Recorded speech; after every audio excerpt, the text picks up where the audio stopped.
"We forgot your seat," my sister giggled. Madison tapped her French manicured nail against the gold-frame seating chart displayed at the entrance of the Aspen ballroom. The heavy scent of imported white orchids hung in the warm air, fighting against the crisp Colorado mountain draft seeping through the lobby doors. Through the archway, the clinking of heavy silver on fine china and the low hum of Denver real estate developers drifted outward. I stood there and let the insult land. The thick, cold paper of the cream-colored envelope in my coat pocket grounded me. I was 32 years old. I worked as a senior forensic accountant, spending my weeks auditing corporate ledgers and uncovering hidden assets for federal investigations. I was not a confused child who could be bullied into crying in a hotel hallway. Yet here I was, standing in front of a calligraphy board that had erased my existence from the family table. Mom stepped up beside Madison. Diane wore a silver silk dress that rustled as she moved. She pointed a sharp finger toward the exit signs glowing at the far end of the corridor.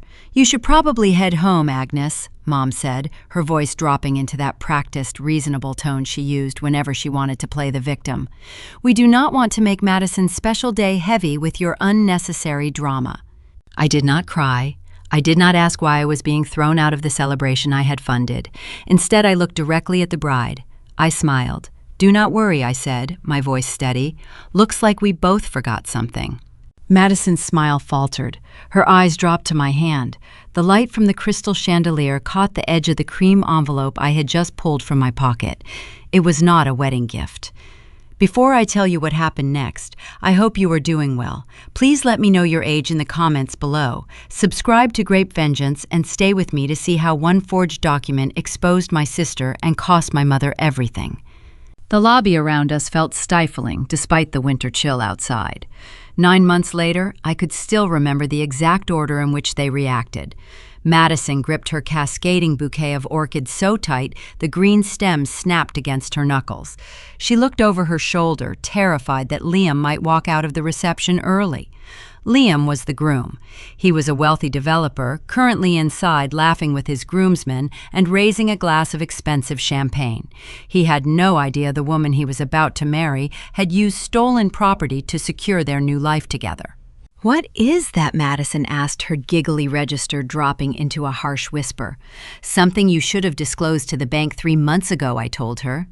Diane quickly stepped between us. She let out a loud, forced laugh for the benefit of 2 passing guests in dark tuxedos. "Oh, Agnes is just feeling a little left out," Mom announced to the empty space around us. She reached out and grabbed my arm. Her manicured nails dug painfully through the fabric of my wool coat. "Leave right now," Diane hissed under her breath. I looked down at her hand gripping my sleeve. Decades ago, that physical pressure would have made me shrink. It was the silent, familiar signal demanding my compliance. But I had spent the last 10 years tracking financial fraud. I lived in a world of undeniable facts, and the facts sitting inside my envelope rendered her intimidation tactics useless. I pulled my arm away. The motion was sharp and clean. Diane stumbled forward half a step, surprised by the resistance. "Do not touch me again," I said. Madison swallowed hard. The confident bride who had just laughed at my missing seat was nowhere to be found. She glanced at the exit doors, then back at the envelope. "You promised you would not bring work into my wedding," she whispered. "You brought my property into your marriage," I replied. "I am simply correcting the ledger." The heavy floral carpet muffled the sound of footsteps approaching from the ballroom. Claire, the hotel wedding planner, hurried over before Diane could attempt to push me toward the exit again. Claire clutched a silver clipboard to her chest, a wireless headset hooked over one ear. A small bead of sweat rested on her forehead. "Madison, I am so sorry to interrupt," Claire said, breathless. "I need the final authorization for the premium bar extension and the after-party transportation. The resort requires the card on file to be swiped one more time before the reception officially begins." Madison did not look at the planner. She kept her eyes locked on my envelope. "Agnes is handling it," Madison said smoothly, attempting to regain control of the narrative. Claire turned to me, offering a polite, strained smile. She extended a black payment terminal. I looked at the small digital screen displaying a balance of $25,000. This was the moment they expected me to fold. This was the routine. Madison created the debt, Diane enforced the guilt, and I provided the capital. I reached into my purse, but I did not pull out my wallet.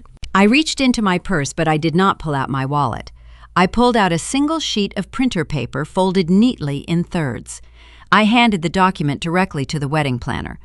Claire took the paper with a hesitant hand.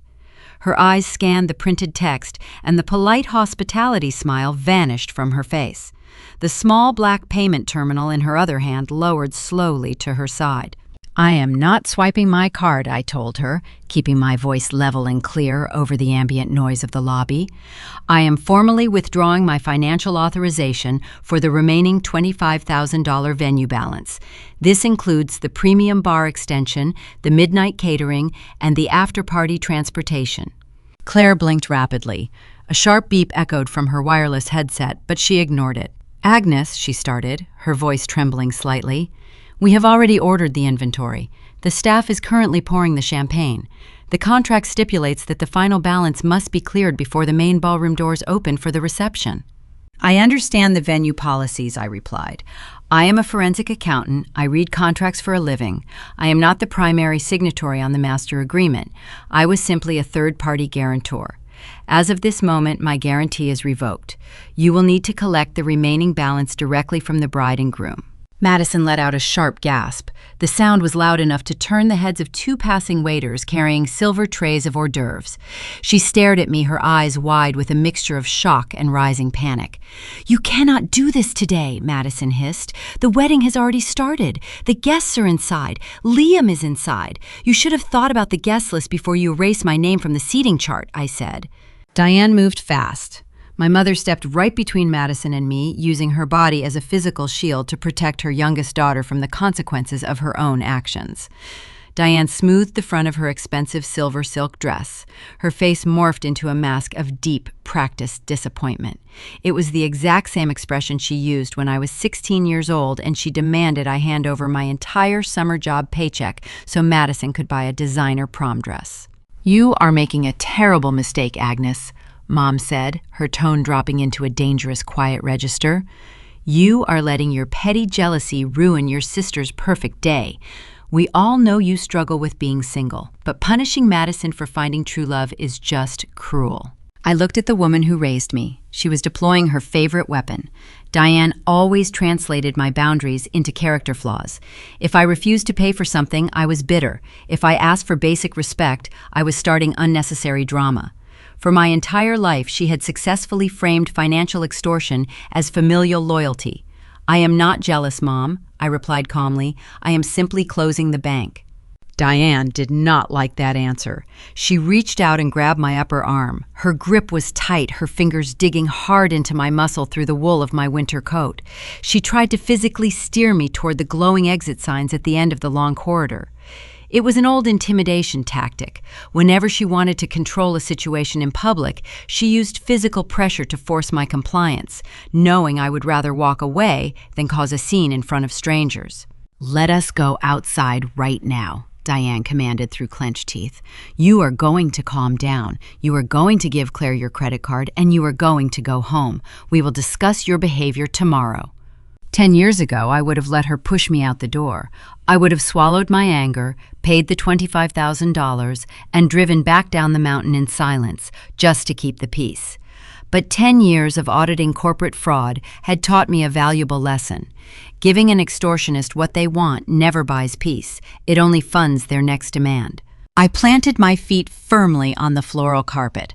I did not raise my voice, but I turned my head and looked directly at her hand gripping my coat. "Let go of me," I said. Diane hesitated, her eyes darting toward the wedding planner. "I said, let go," I repeated, my voice dropping an octave. I pulled my arm back with a sharp, decisive motion. The sudden break in contact threw Mom off balance. She took a clumsy step backward, her expensive heels wobbling on the thick rug. The invisible chain she had used to drag me through life finally snapped. Madison stepped forward, her white gown rustling loudly. Tears began to pool in her eyes. It was her signature defense mechanism. Whenever the arrogant bullying failed, she instantly transformed into a fragile victim. "Please, Agnes," she begged, her voice shaking. "Liam will be furious if the hotel shuts down the open bar. His entire family is here. His business partners are in that room. You have to pay this. I do not have the money." Claire shifted uncomfortably, clutching her clipboard tight against her chest. "I am very sorry," Claire interrupted gently, looking between the bride and my mother, "but the hotel management requires a valid payment method on file right now. If the balance is not cleared in the next 10 minutes, security will ask the bartender to stop serving, and we will not release the dinner service." Madison looked at Diane, sheer panic radiating from her face. "Mom, do something!" Diane glared at me, her chest heaving with silent rage. "You are destroying your family over money," she whispered. "You have a 6-figure salary. This amount means nothing to you. You are choosing to be vindictive." "I am choosing not to be defrauded," I corrected her. Diane let out a bitter scoff. "Defrauded. You are so dramatic. Madison just made a little mistake with the seating chart. She was stressed. Planning a luxury wedding is difficult. You are punishing your own blood over a piece of cardboard. The seating chart was just the catalyst," I said, keeping my gaze locked on my sister. Madison knew exactly what I meant. The color drained from her cheeks, leaving her face a sickly shade of pale beneath her professional bridal makeup. I reached into my coat pocket and touched the edge of the cream envelope again. The $25,000 venue bill was a minor inconvenience compared to the secret hidden inside that thick paper. Madison had spent her entire adult life treating my bank account like her personal emergency fund. I had spent years bailing her out of bad decisions, failed business ventures, and luxury vacations she could not afford. But a seating chart mistake does not require a forged notary stamp. Madison took a trembling breath. She reached out a hand, her French manicured fingers shaking. "Please do not show that to anyone," she whispered, her eyes glued to the envelope in my pocket. Diane frowned, confused by the sudden shift in her favorite daughter's demeanor. "What is she talking about, Madison?" Mom asked. "What is in the envelope?" I looked at the woman who had spent decades enabling this toxic behavior. I realized Diane still thought this was just a petty argument about wedding expenses. She did not fully grasp the legal avalanche hanging over their heads. Or perhaps she did, and she was simply playing dumb to protect her own involvement. "Why do you not ask the bride?" I suggested. "Ask her how she managed to secure a massive joint commercial loan with her wealthy new husband when she has not held a steady job in 2 years. Madison let out a quiet sob, covering her mouth with her hand. Claire, the wedding planner, took a slow step backward, realizing she was standing in the middle of a collapsing family dynamic. "I need to speak with the banquet manager," Claire said softly, turning away and speed-walking down the corridor toward the kitchen doors. The lobby grew painfully quiet. The muffled sounds of the jazz band playing inside the ballroom only highlighted the tension standing between the three of us. I looked at my sister, watching her pristine wedding day shatter under the weight of her own choices. To understand how we reached this exact moment, you have to understand what happened 2 years ago.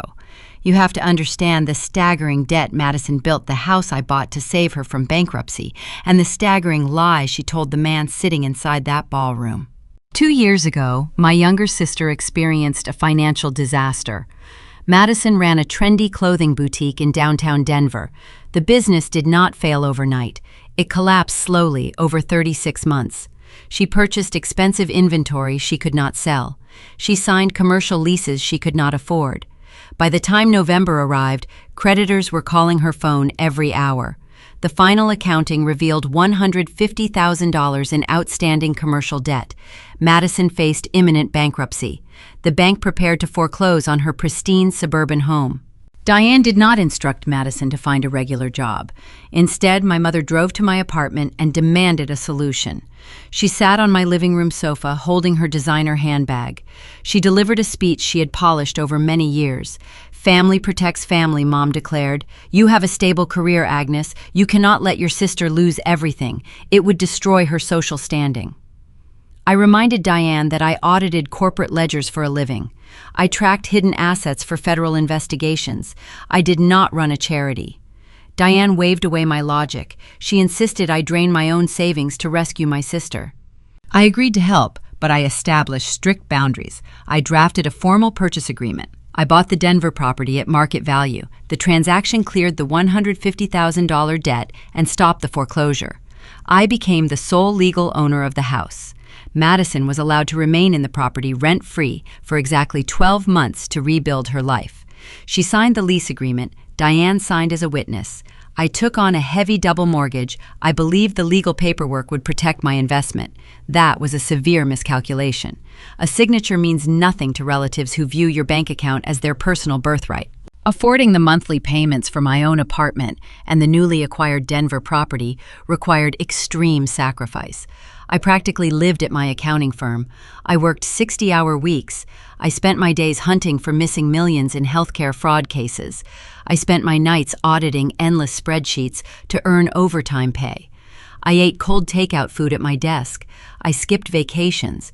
I sacrificed my own social life to keep a secure roof over my sister. I spent my weekends reviewing bank statements for clients while Madison hosted pool parties.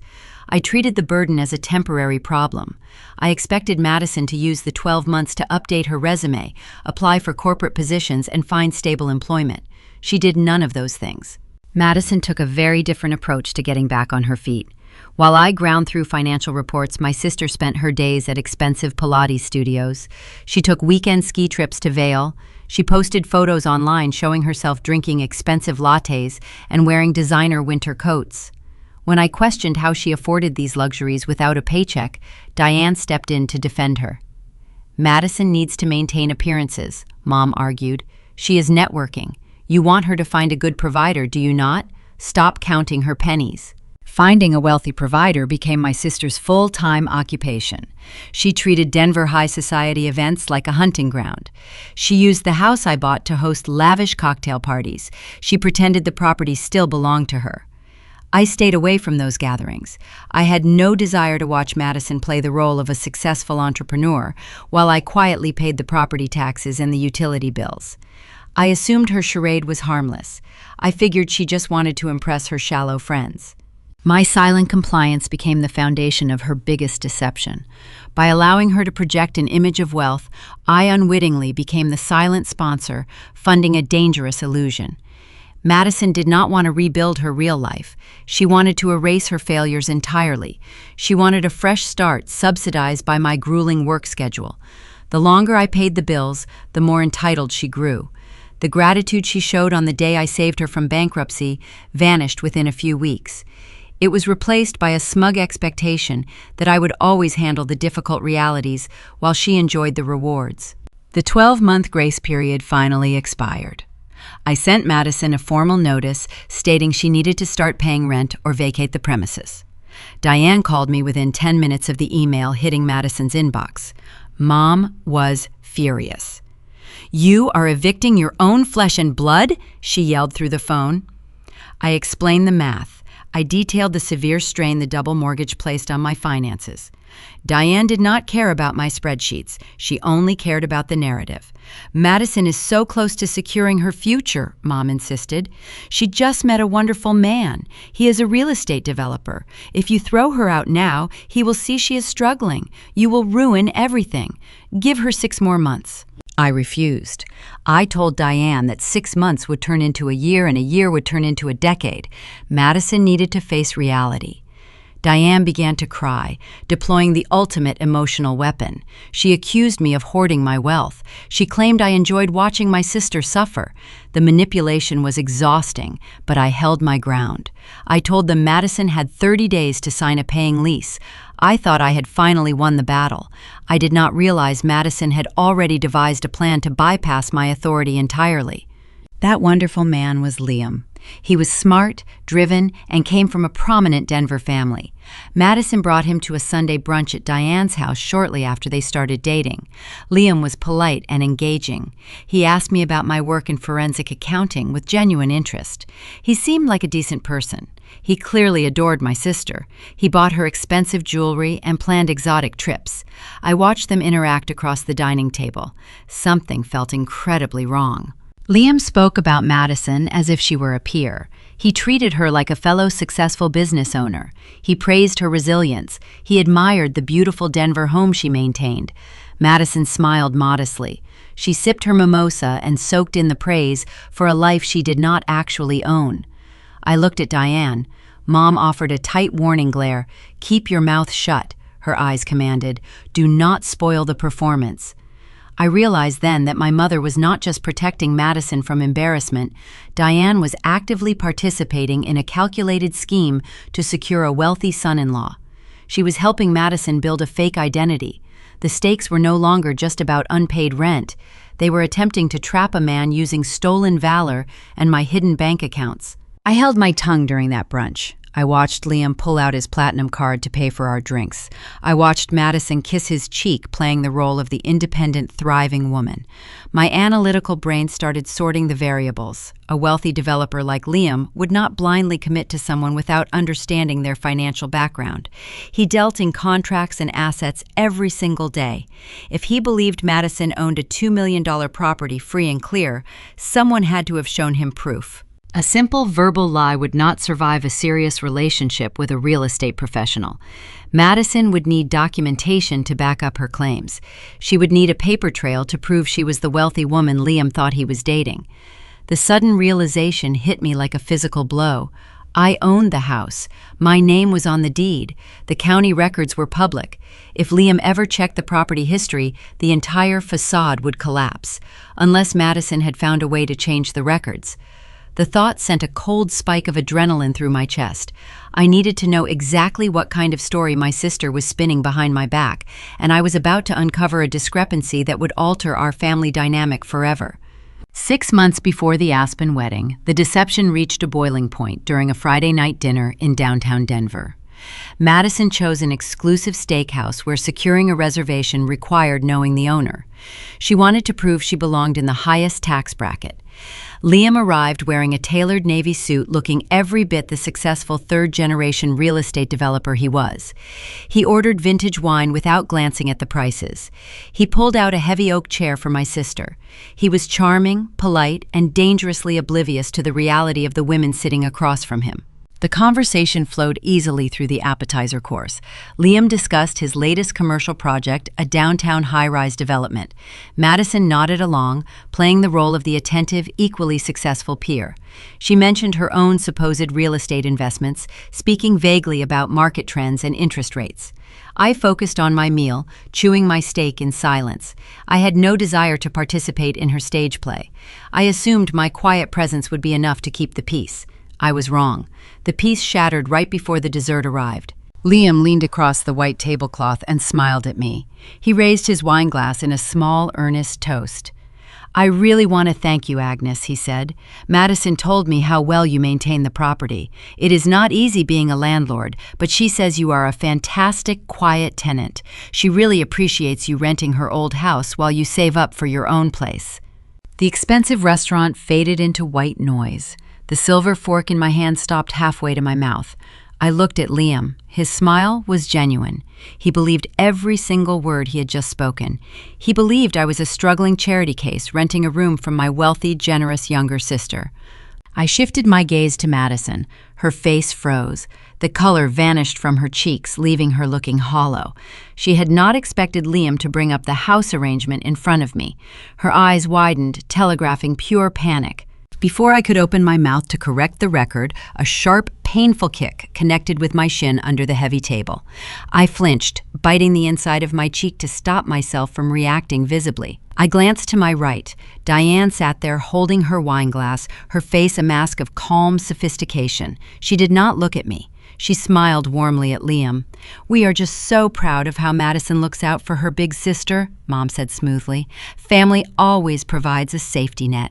The kick under the table was a desperate command. It was a physical demand for my silence. Diane wanted me to swallow the humiliation smile and play the role of the pathetic older sibling to secure Madison's wealthy future. A younger version of me might have snapped. A less disciplined person would have thrown the cloth napkin on the table and screamed the truth right there in the crowded steakhouse. But shouting matches do not produce results. Screaming makes you look unstable, which would only reinforce the narrative Diane was actively spinning. I set my fork down quietly. I picked up my water glass and took a slow sip, letting the cold liquid ground my racing thoughts. I looked Liam right in the eye. "You are welcome," I said. "I always take care of the properties I live in." Madison let out a breath she had been holding. Diane relaxed her shoulders. They thought they had won. They thought they had bullied me into accepting my demotion in the family hierarchy. They did not understand that I was no longer sitting at that table as a daughter or a sister. I was sitting there as a forensic accountant. While the waiter cleared our plates, my mind began dissecting the lie. Liam was not a gullible romantic. He handled multi-million-dollar commercial acquisitions. His family built their fortune on contracts, titles, and due diligence. A man with his professional background does not simply take someone's word regarding property ownership. If Madison told him she owned a lucrative home in Denver, Liam would naturally assume she had the equity to back it up. He might even check. In fact, a developer would definitely check the public records out of sheer habit, just to gauge the neighborhood value. If Liam checked the county database, he would see my name on the deed. He would see that Agnes Jones owned the property, not Madison. But he had just thanked me for being a tenant. That meant he had zero doubt about who owned the house. How could a seasoned real estate professional be so confident in a lie? The answer chilled me to the bone. He was confident because someone had provided him with proof. Madison could not produce a legitimate document showing she owned the house. The original purchase agreement was locked in my safety deposit box. The title was recorded in my name. To prove ownership to a man like Liam Madison would have to produce fraudulent paperwork. She would have to falsify a deed. My pulse hammered against my ribs, but my hands remained perfectly steady on my lap. If my sister had altered a legal property document to secure a marriage to a wealthy developer, she had crossed a line that separated family drama from a federal crime. Liam ordered espresso for the table. He talked enthusiastically about their upcoming wedding plans in Aspen. He discussed a joint commercial venture he wanted to launch with Madison after they returned from their honeymoon. He mentioned using her property equity to secure the initial business loans. Madison nodded, her eyes bright, playing the role of the eager partner. She drank her espresso and smiled at him, ignoring the active bomb ticking under her chair. Diane chimed in, offering her blessing for their joint business ventures. My mother poured more wine, laughing at Liam's jokes, practically glowing with the satisfaction of a successful hunt. Diane was securing her own retirement plan through Madison's deception. She did not care that the foundation of this marriage rested on stolen assets. She only cared about the finish line. I watched them celebrate their impending wealth, knowing every dollar was tied to my stolen identity. When the check arrived, Liam insisted on paying. He pulled out a heavy black credit card. Madison placed her hand over his, offering a practiced look of gratitude. "Thank you, honey," she murmured. I stood up from the table, claiming I had an early morning meeting and needed to get home. Diane stood up with me, offering a stiff, obligatory hug. "Do not work too hard, Agnes," Mom whispered in my ear, her tone dripping with condescension. "You need your rest." I walked out of the steakhouse into the cool Denver night. The valet brought my practical sedan around. I tipped the driver, climbed into the front seat, and locked the doors. The smell of roasted garlic and expensive wine faded, replaced by the sterile scent of my car interior. I did not drive back to the house to confront my sister. I did not go home to sleep.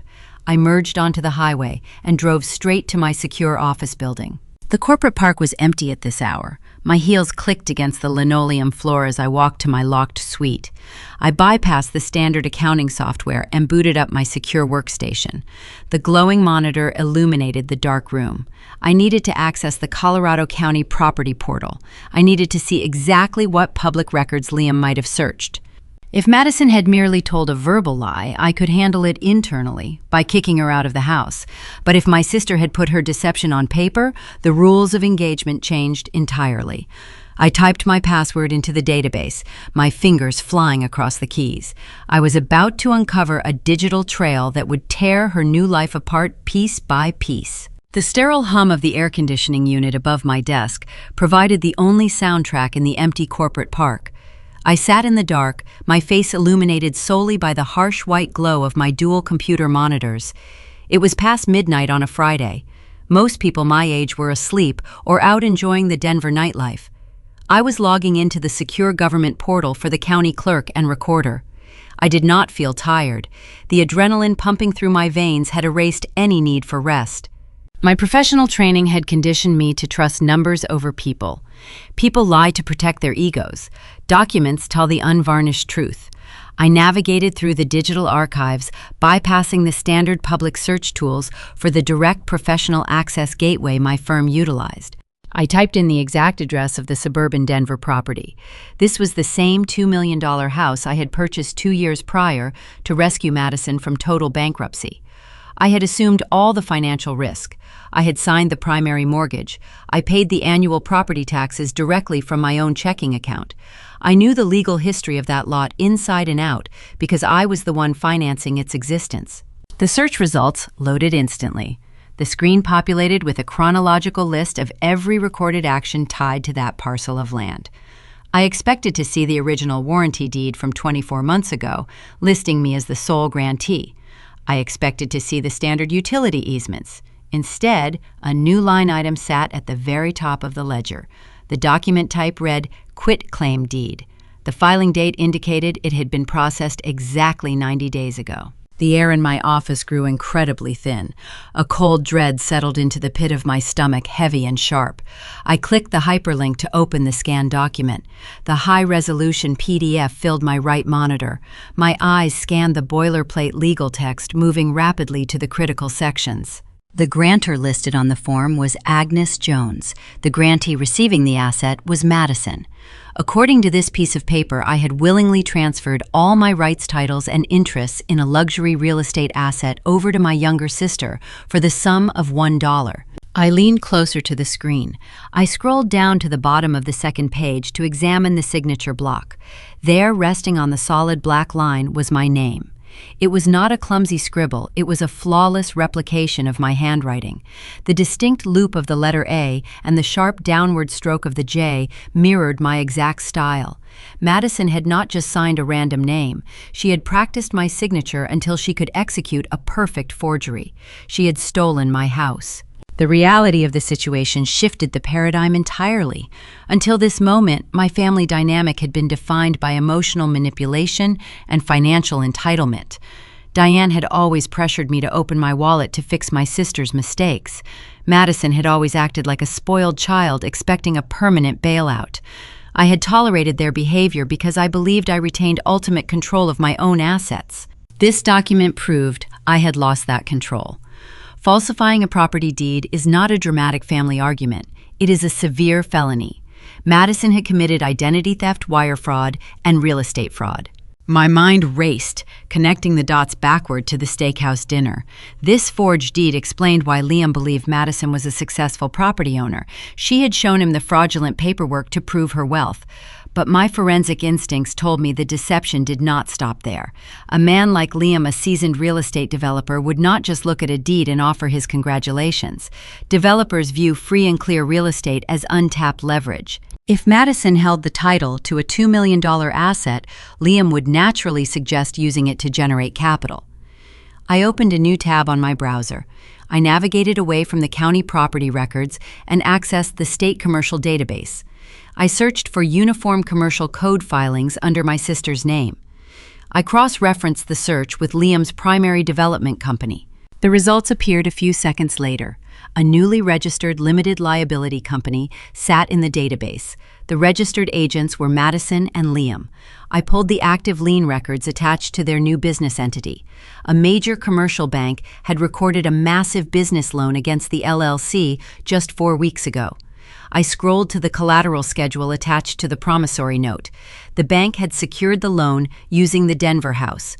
My lungs tightened. The breath left my chest. Madison and Liam had extracted a staggering amount of cash from the bank using my stolen property as collateral. My sister was not just playing dress-up for her wealthy fiancé, she was actively liquidating my hard-earned equity to fund her lavish lifestyle, her expensive Aspen wedding, and her new business ventures. She was spending my money while I sat in a dark office eating cold takeout and working 60-hour weeks to pay the underlying mortgage. If their new business venture failed, the commercial bank would foreclose on the property. The bank would take the house, and I would be left completely bankrupt holding a primary mortgage on an asset I no longer legally owned. Madison had placed a financial guillotine directly over my neck to secure her own crown. I stared at the forged signature on my monitor. The sheer audacity of the crime was breathtaking. But as I studied the document, a glaring logistical problem emerged. You cannot simply sign a piece of paper and hand it to the county clerk. Colorado real estate law requires strict verification. A quitclaim deed must be signed in the physical presence of a licensed notary public. The notary is legally obligated to verify the identity of the signer using a valid government-issued identification card. I scrolled back to the bottom of the forged deed. Below my fake signature sat a round blue stamp. It belonged to a licensed notary operating out of a small private shipping store in the Denver suburbs.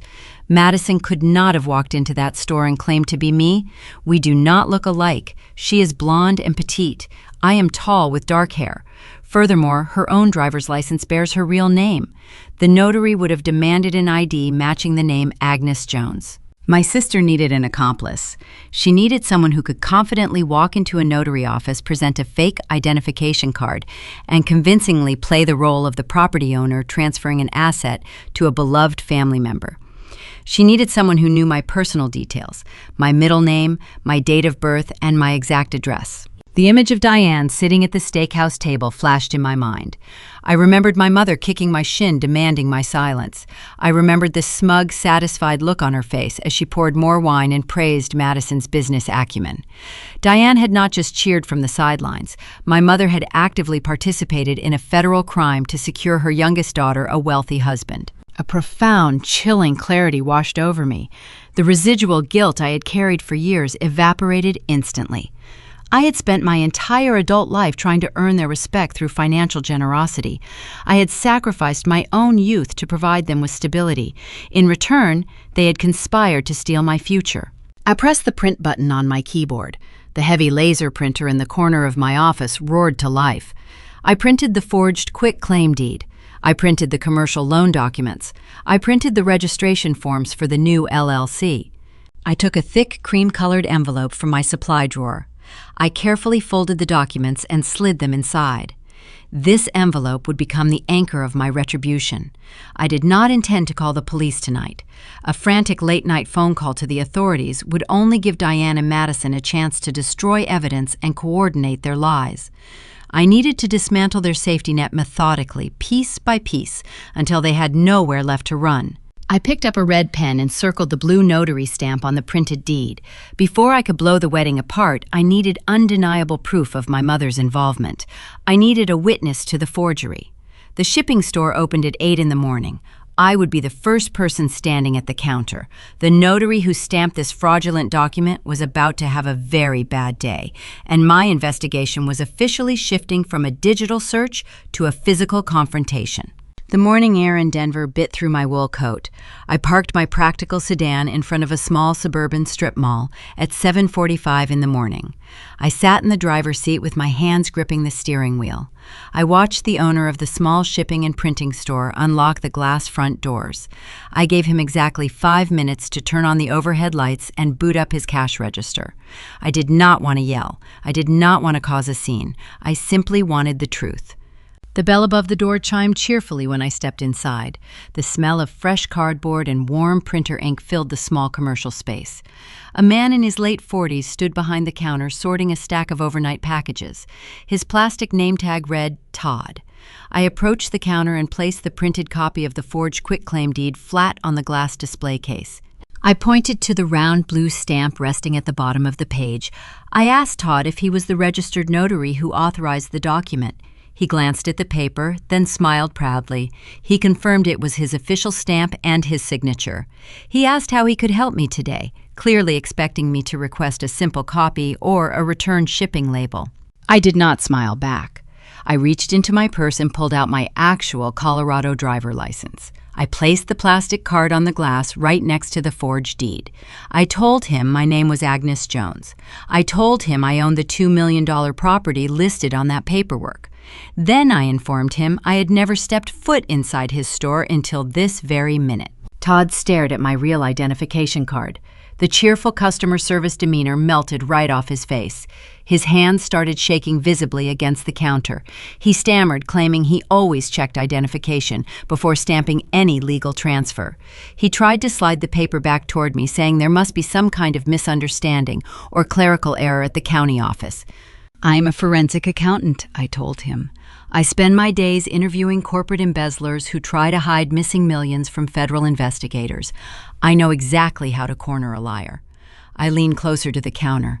I kept my voice perfectly flat and devoid of emotion. I explained that falsifying a property transfer is a severe federal crime. I told him a major commercial bank had already issued a massive business loan based on this forged document. I laid out his two options. He could either open his official notary logbook right now and tell me exactly who stood in front of him 90 days ago, or I would walk out the door and call the state licensing board and the district attorney. Todd scrambled to the back office without saying another word. He returned carrying a heavy leather-bound ledger.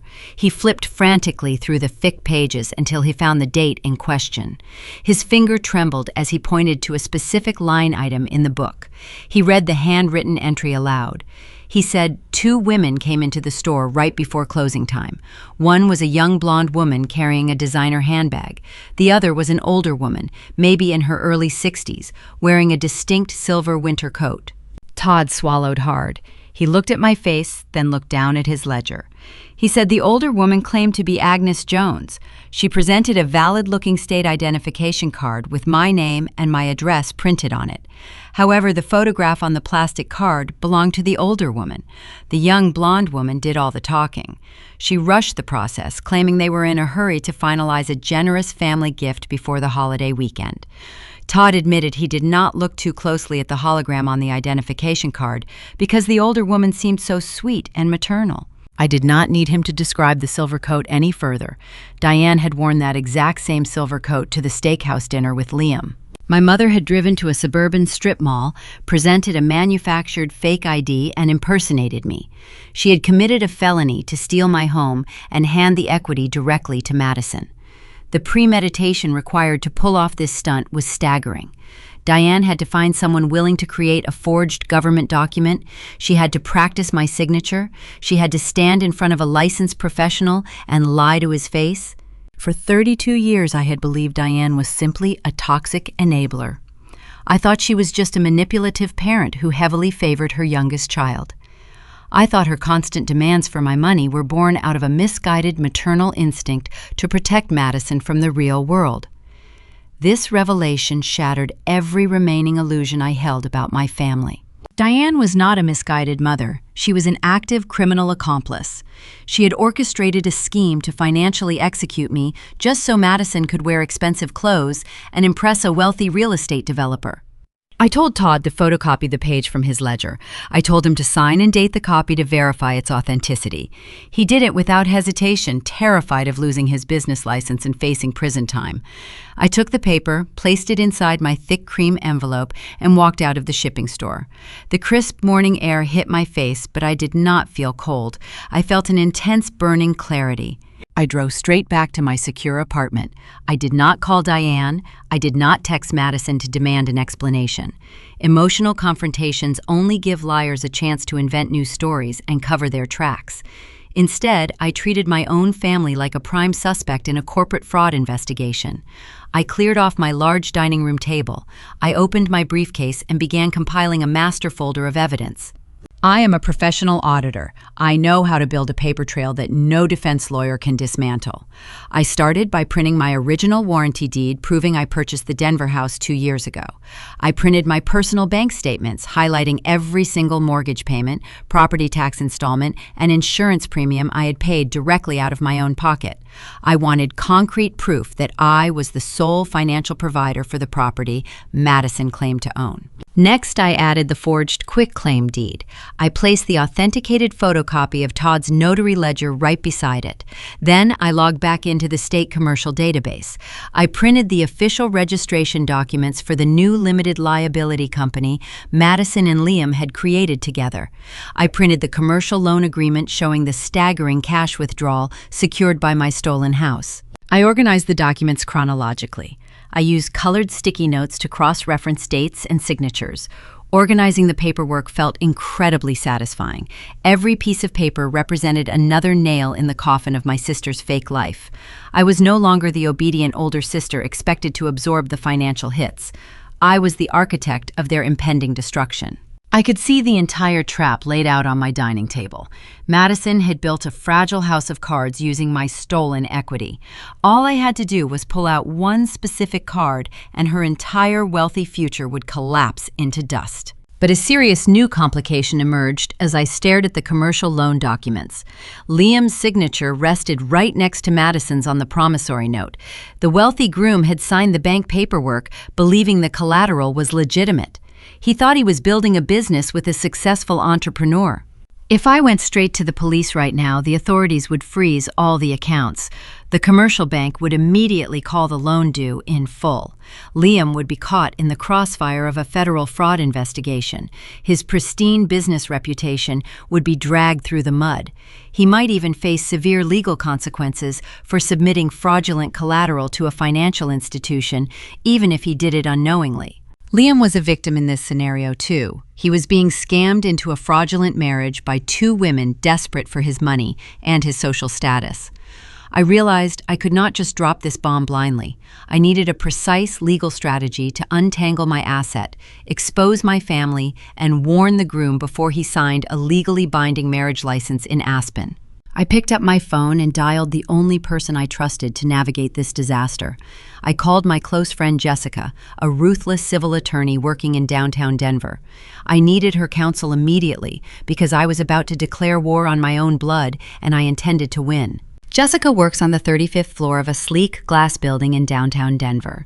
She is a civil litigator who specializes in unraveling complex real estate disputes. We met in college, long before my sister started treating my bank account like a public charity. Jessica does not coddle her clients. She deals strictly in liability and risk.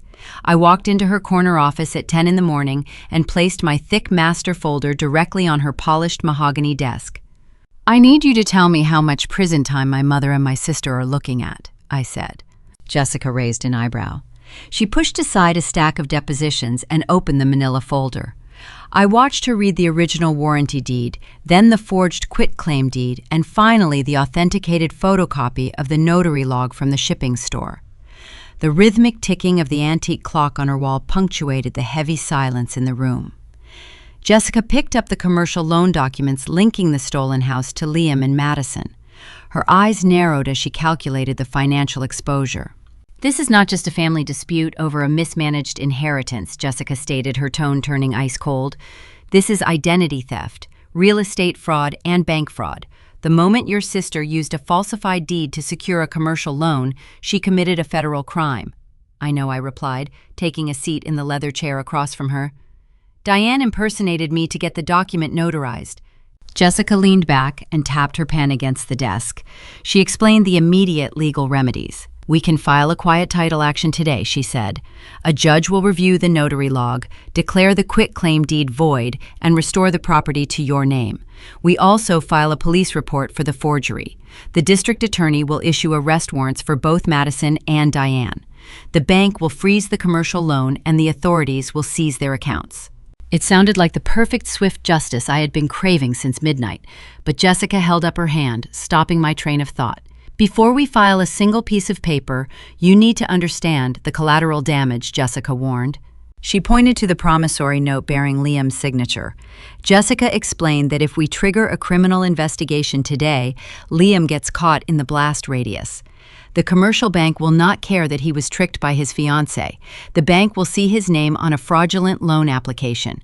They will freeze his development company accounts pending a federal audit. His professional reputation will take a severe hit. He might even face indictment until his lawyers can prove he had no knowledge of the forgery. "Are you prepared to destroy an innocent man's career just to punish your family?" Jessica asked. I stared at the paperwork. I thought about Liam sitting at the steakhouse, politely thanking me for taking such good care of the property. He was a decent person, walking blindly into a financial slaughterhouse. He thought he was marrying a successful entrepreneur.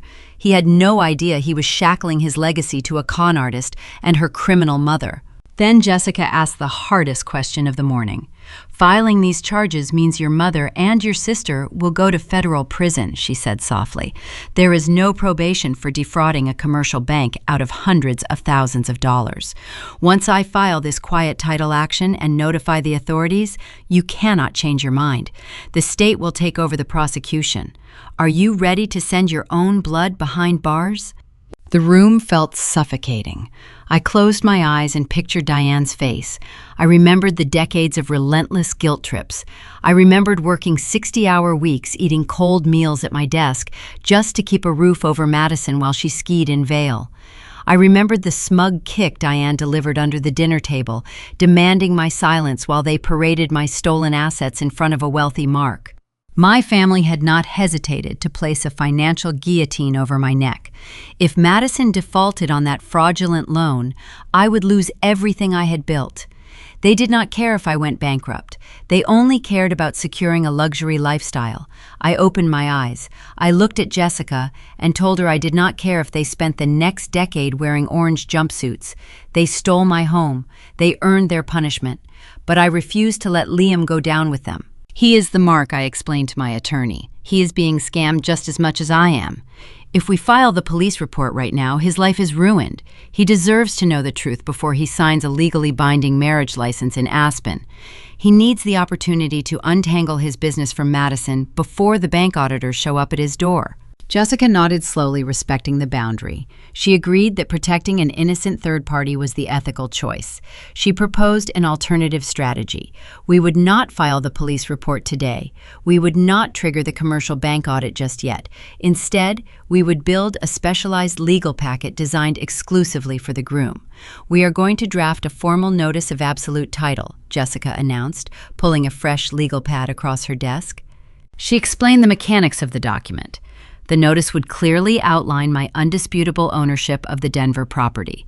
It would include the forensic evidence of the forged notary stamp and outline the exact statutes Madison and Diane had violated. It would serve as a formal, undeniable warning. We would present this packet to Liam in Aspen. "Once Liam reads this, he will understand the commercial loan is built on quicksand," Jessica said.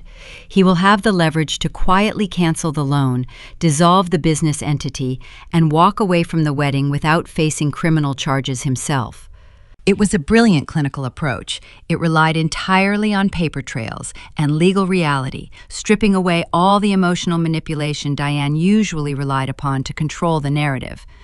If I tried to pull Liam aside and simply tell him Madison was lying, my sister would just cry and call me a jealous spinster. She would convince him I was trying to ruin her happiness out of spite. But Madison could not cry her way out of a certified notice of absolute title. She could not gaslight a forged notary ledger. We spent the next 3 hours drafting the document. Jessica used precise, uncompromising legal terminology. Every paragraph was a sterile, factual dagger aimed directly at the heart of Madison's fake identity. We attached the printed county records, the LLC registrations, and the authenticated copy of Todd's notebook. We placed everything inside a thick cream envelope and sealed it shut. "This is your nuclear option," Jessica said, handing the heavy envelope across the desk. "When you deliver this to Liam, the wedding is over. Your sister's new life is over. Your mother's retirement plan is over." I took the envelope. The thick paper felt cold and heavy in my hands.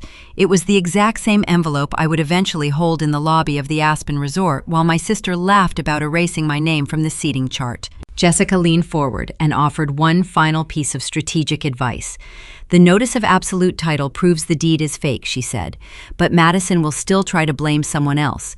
She will tell Liam she had no idea the paperwork was forged. She will say she thought you gifted her the house and the notary made a mistake. You need her to confess. You need her to admit in her own words that she orchestrated the transfer behind your back." My attorney was right. A good fraudster always has a backup lie prepared. If Madison convinced Liam she was just a confused victim of a clerical error, he might actually forgive her. He might still marry her. I needed to corner my sister so tightly she could never squirm her way out. I needed Madison to confess to the crime before I delivered the envelope. I thanked Jessica for her time and walked out of the high-rise building. The Denver afternoon sun felt bright and unforgiving. I sat in my car and stared at my phone. I knew exactly how to extract a confession from a narcissist. You do not accuse them. You do not threaten them. You offer them something they desperately want, and you make them reach for it. Madison wanted her luxury wedding in Aspen. She wanted the premium bar, the expensive catering, and the lavish after-party. I was still the financial guarantor for the final $25,000 venue balance. If I threatened to withhold that payment, she would panic. I realized I could use that final payment as bait. I was going to send my sister a text message that would trick her into locking her own guilt in writing. My investigation was over. It was time to set the digital trap. Driving back to my apartment, I rehearsed the exact phrasing I would use. Forensic accounting is not just about crunching numbers. It is about understanding human psychology. Criminals who steal from their own family members share a common trait. They believe they are smarter than their victims. Diane and Madison honestly believed I was too oblivious to check the county portal. They thought my rigorous work schedule kept me too busy to notice my own assets being liquidated. I parked in my secure garage and took the elevator up to my floor. I placed the cream envelope on my kitchen counter.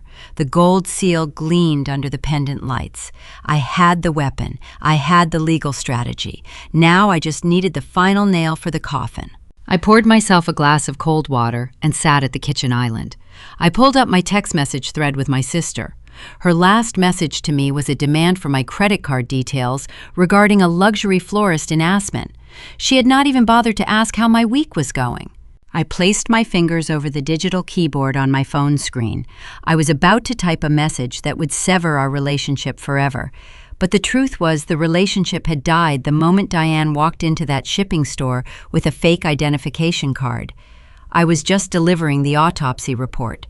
My trap was ready, and I knew Madison's greed would not allow her to ignore the bait. I sat at my kitchen island and stared at the glowing screen of my smartphone. The digital keyboard waited for my command. Formulating the perfect bait required discipline. If I sounded angry, Madison would immediately become defensive. If I sounded suspicious, she would call Diane to strategize a new lie. I needed to sound like the boring, predictable older sister I had always been. I needed to sound like an accountant updating a spreadsheet. My thumb hovered over the glass surface. I composed the message using sterile bureaucratic phrasing. Madison, I am currently reviewing my annual financial portfolio with my broker. They noticed a discrepancy regarding the Denver property title. I need your written confirmation about the recent house transfer before I can authorize the release of the final $25,000 payment for your Aspen venue. Please reply confirming the current property status so I can clear the wedding funds today. I read the text twice to ensure it contained no emotional triggers. It was a simple, transactional request. I tied the release of a massive sum of money directly to her admission of the real estate change. I pressed send. The application emitted a soft swoosh sound. The blue bubble appeared on the screen. I placed the device face down on the cool quartz countertop. I walked over to the refrigerator, pulled out a bottle of sparkling water, and opened it. The carbonation fizzed sharply in the quiet apartment. Waiting for a liar to incriminate themselves requires immense patience. My mind wandered back to our childhood, analyzing the behavioral patterns that had led us to this exact moment. Diane had spent 30 years teaching Madison that accountability was optional. When my sister was 19, she backed my mother's sedan into a neighbor's retaining wall because she was texting while driving. Diane did not make Madison pay for the damages. Instead, my mother filed the insurance claim under her own name, stating she was the one behind the wheel. When Madison failed 3 college courses, Diane marched into the dean's office and blamed the professors for lacking empathy. My mother constantly shielded her golden child from reality. She built a protective bubble where Madison never faced the consequences of her own destructive choices. That lifelong conditioning explained why my sister felt so comfortable stealing a $2 million asset. Madison honestly believed Diane could wave a magic wand and make any legal problem disappear. She thought signing a forged deed was just another version of lying to an insurance adjuster. The phone vibrated loudly against the counter, shattering the silence in my kitchen. I picked up the device. The screen displayed an incoming call from Madison. My heart hammered against my ribs, but I did not answer. Taking a voice call would ruin the entire strategy. A spoken confession meant nothing in a court of law without an audio recording, and Colorado privacy statutes complicated recorded phone calls. I needed her words locked in undeniable ink. I let the phone ring until it went to voicemail. I immediately typed a brief follow-up message. I am stepping into a secure client meeting. I cannot take phone calls for the next 2 hours. Just text me the confirmation about the house so I can approve the hotel charges. Claire is waiting. I invoked the name of the wedding planner to manufacture urgency. Madison cared more about her luxury reception than she cared about anything else on earth. The thought of losing her premium open bar and her lavish catering would blind her to the danger of the question. Greed is a highly effective truth serum. A small gray indicator appeared at the bottom of the screen. 3 animated dots signaled that Madison was typing her reply. The dots vanished. They reappeared a second later. She was revising her response. I held my breath, watching the digital indicator dance across the glass. I needed her to explicitly acknowledge her role in the transaction. My phone chimed. The new message illuminated the screen. Yes, the house is mine now. Mom helped me sign the paperwork last month so Liam would not ask questions about my assets before the wedding. Do not make a big deal out of this. We will figure out the details after the honeymoon. Just pay the venue right now. I exhaled a long, shaking breath. I read her words again, letting the sheer magnitude of her arrogance wash over me. She had not just fallen into the trap, she had swan-dived into the concrete floor. Madison explicitly admitted ownership of the property. She confessed that Diane helped her sign the paperwork. She provided the exact motive for the crime, citing Liam's potential questions regarding her financial status. She wrapped the entire felony inside a casual demand for $25,000. My sister had just handed me the murder weapon, with her fingerprints covering the handle. I took 3 separate screenshots of the conversation to ensure I captured the timestamps, the dates, and the phone numbers. I emailed the images directly to my secure work server. I walked over to the laser printer in my home office and hit the print command. The machine hummed to life. The crisp white paper slid into the output tray. I picked up the page and stared at the black text. This single sheet of paper destroyed every defense strategy Diane might try to deploy. My mother could not claim she was confused by the notary. Madison could not claim a real estate agent made a clerical error. They had conspired together to deceive a wealthy developer, and they had documented their own guilt because they were too impatient to wait for a free wedding venue. I carried the printed text thread back to the kitchen. I retrieved the thick cream envelope containing the notice of absolute title, the forged quitclaim deed, the commercial loan documents, and the authenticated notary ledger. I slid the text message printout into the stack. The legal packet was officially complete. It was a flawless, undeniable portfolio of their criminal enterprise. I sealed the gold flap of the envelope. I ran my thumb along the edge, feeling the satisfying weight of the paper inside. I had the weapon necessary to stop the fraudulent marriage and protect the groom. But delivering the envelope in Aspen was only the final stage of my plan. I did not want Madison to enjoy a single moment of peace leading up to her wedding day. For 2 years, I had functioned as their silent, automated teller machine. I had authorized the credit card charges for her luxury florist. I had paid the deposits for the rehearsal dinner at an exclusive mountain restaurant. I had secured the honeymoon suite at a 5-star resort. They treated my financial support as an unshakable law of gravity. They assumed I would simply absorb the cost of their extravagant lifestyle out of a misguided sense of familial duty. I looked at the sealed envelope sitting on my counter. The time for silent compliance was officially over. I walked back to my computer workstation and logged into my primary banking portal. I pulled up the active credit cards linked to my name. My forensic training allowed me to detach all emotion from the task. I approached the screen like an auditor dismantling a corrupt shell company. I selected the pending transaction for the Aspen florist. I clicked the cancellation button. I moved to the rehearsal dinner deposit. I revoked the payment authorization. I navigated to the honeymoon suite reservation. I deleted my billing profile entirely. I systematically severed every single financial artery, keeping Madison's dream wedding alive. The immediate fallout would be spectacular. Luxury vendors do not tolerate delayed payments. The moment my credit cards declined their scheduled charges, the automated billing systems would flag the accounts.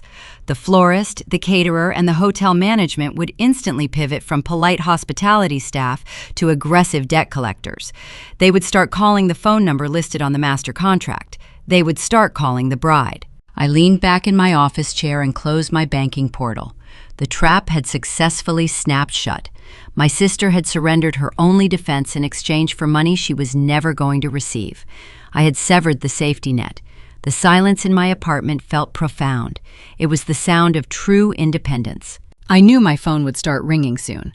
Madison would discover the canceled payments within a few hours. She would panic. She would demand Diane fix the problem. They would realize I had stopped playing their game, and they would attempt to drag me back into submission using every manipulative tactic they had perfected over 3 decades. I powered down my computer monitor and grabbed my car keys. I was not going to sit at home and wait for their frantic phone calls. I was going to pack my bags for a weekend trip to the mountains. The Aspen humiliation was approaching fast, and I intended to secure a front row seat for the collapse of their empire. Revoking the credit card payments for the Aspen wedding was only the first step. True financial independence required a thorough eradication of every single tether linking my bank account to my sister. I sat at my home office desk and opened a new spreadsheet. I titled it, The Severance. For 2 years, I had functioned as a silent benefactor subsidizing a lifestyle I could never afford for myself. Diane had convinced me that paying Madison's basic living expenses was a temporary family obligation. It was time to permanently resign from that position. I logged into the portal for a major telecommunications provider. Madison carried a top-tier unlimited data plan with international roaming capabilities. Diane had argued that my sister needed premium cellular service to network with high-end clients for her failed boutique. Long after the business cratered, I kept paying the $150 monthly bill. I clicked the Account Management tab. I removed my routing number from the automatic payment schedule and downgraded her access. If Madison wanted to upload photos of her expensive lattes, she could pay for the bandwidth herself. Next, I accessed the auto insurance website. Madison drove a luxury German SUV. She leased the vehicle using her own name, but the insurance premiums were staggering. My mother had pressured me into covering the policy, claiming a woman of my sister's status could not be seen driving a cheap economy car. I deleted my billing profile from the insurance account. The cancellation would trigger an immediate notification to her email. If she failed to provide a new payment method within 48 hours, her coverage would lapse. I dismantled the safety net piece by piece. I shut off the automatic payments for the Denver house utilities. I canceled the landscaping service that kept her front lawn manicured. I terminated the monthly subscription for her private Pilates studio. Every click of my mouse severed a cord. Every deleted account profile reclaimed a fraction of my stolen youth. The vendor fallout began precisely at 10 in the morning. My phone illuminated on the kitchen counter. The caller identification displayed my sister's name. I did not answer. I picked up my coffee mug and watched the screen go dark. 5 minutes later, the device vibrated again. Another missed call. The silence in my secure high-rise apartment felt incredibly sweet. At 10:15, the first text message arrived. Agnes, call your bank right now. The Aspen florist just contacted me. They said your card declined the $10,000 final payment. Liam's mother requested specific imported orchids for the centerpieces. Fix this glitch immediately before they cancel the order. I took a sip of my dark roast coffee. I did not type a reply. I placed the phone back on the quartz countertop and walked into my living room. I opened the blinds, letting the bright Colorado sunshine flood the space. By noon, the situation shifted from mild annoyance to outright panic. The automated billing systems for the luxury wedding vendors operated without human empathy. When a card declines, the software automatically suspends the service and alerts the contracting party. Madison was the contracting party. She was receiving a barrage of collection notices. My phone chimed with a new voicemail notification. I pressed the speaker icon and let the audio play while I dusted my bookshelves. Agnes, pick up the phone, Madison demanded. Her voice shook, pitching upward into a frantic squeak. The caterer just emailed me. They are threatening to pull the rehearsal dinner menu. The hotel in Bora Bora just canceled the honeymoon suite reservation. What is going on with your accounts? Did someone steal your identity? Call me the second you get this. Liam is asking why the vendors are blowing up my phone. I smiled at the deep irony of her question. She was asking if someone had stolen my identity while she was actively holding a forged quitclaim deed bearing my fake signature. She still refused to comprehend that I was the one initiating the financial blockade. Madison possessed a staggering level of arrogance. She honestly believed I would never dare to disrupt her perfect wedding. She thought her status as the golden child granted her permanent immunity from consequences. At 1 o'clock in the afternoon, the strategy shifted. Madison realized she could not reach me, so she deployed her ultimate weapon. She called Diane. My mother never asked questions. Diane issued strict commands. The text messages from her number arrived in rapid succession, carrying the familiar tone of a disappointed dictator. "Call me right this instant," the first text read. "You are embarrassing your sister in front of her vendors," the second message stated. "Stop being selfish and call your credit card company. Family fixes things. Transfer the funds today," the third text ordered. I navigated to the settings menu on my phone and toggled the device into Do Not Disturb mode. I refused to engage in a digital shouting match. Arguing with an enabler is a pointless exercise. They do not listen to logic. They only listen to compliance. By withholding my response, I starved Diane of the control she desperately craved. I spent the next 2 hours enjoying the quiet sanctuary of my home. I read a novel, I watered my indoor plants, I organized my closet. The chaos unraveling across town belonged to them, not me. I had detached myself from their crisis. At 3 in the afternoon, the intercom system mounted on my wall emitted a sharp buzz. I walked over and pressed the communication button. "Yes," I asked. "Miss Jones, it is Marcus down at the front desk," the lobby security guard said. His voice sounded strained but professional. "Your mother is down here. She is very upset. She is demanding that I grant her access to the elevators so she can speak with you." My apartment building featured strict access control. Marcus was a retired police officer who took his job very seriously. Visitors could not bypass the marble front desk without resident approval. Diane had always hated the security protocol because it prevented her from staging surprise ambushes. "Please tell her I am unavailable," I instructed Marcus. "She does not have permission to come upstairs." "I will let her know," he replied. I walked into my home office and opened the building security application on my tablet. The software allowed residents to view the live camera feed from the main lobby. I tapped the screen and watched the silent video play out. Diane stood at the polished marble desk wearing her signature silver winter coat. She gripped her designer handbag tightly against her side. Her face was flushed, dark red. I watched her point a sharp, accusing finger at Marcus. She was likely demanding he step aside, utilizing the same hostile intimidation tactics she used on retail workers and waiters.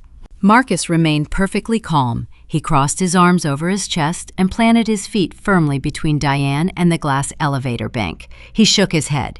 He gestured toward the revolving front doors. Diane slammed her palm flat against the marble counter. She leaned forward, shouting something at the guard.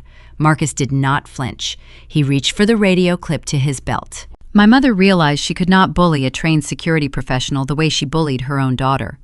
The rules of her universe did not apply inside my building.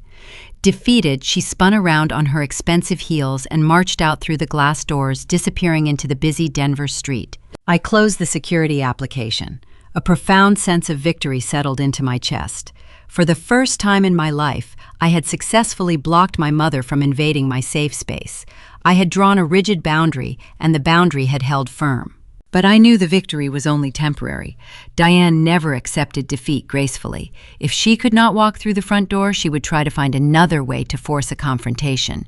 She needed to protect Madison's fragile house of cards, and she would go to extreme lengths to force my compliance before the wedding weekend arrived. I needed to remain vigilant because the desperation was building, and my mother was about to make a critical, tactical error right on my doorstep. 2 days before the Aspen ceremony, the sky over Denver turned the color of bruised iron. A heavy winter storm threatened to blanket the mountains. I stood in my bedroom, folding a dark wool dress into my overnight bag. My phone rested on the mattress. The device had remained silent since Tuesday. I assumed Diane and Madison were busy begging vendors for extensions or scrambling to secure high-interest personal loans to cover the canceled wedding services. Then, a sharp chime echoed through my quiet apartment. The notification did not come from my text messages. It originated from the security application linked to my front door. I picked up the phone and opened the live video feed. The fisheye camera lens provided a clear, wide-angle view of the hallway outside my unit. Diane stood directly on my welcome mat. She had bypassed the lobby protocol.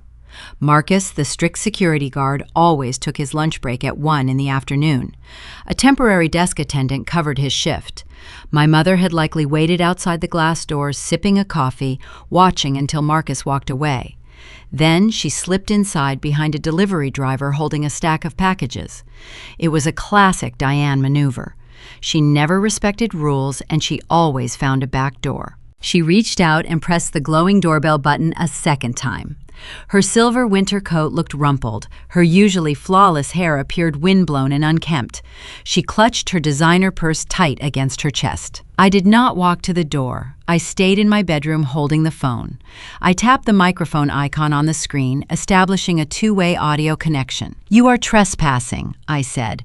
My voice transmitted through the small speaker mounted on the hallway wall. Diane jumped. She stared directly into the camera lens, her eyes wide. "Agnes, open this door right now," she demanded. Her voice carried a frantic, breathless edge. "I am not leaving this hallway until you fix the disaster you created."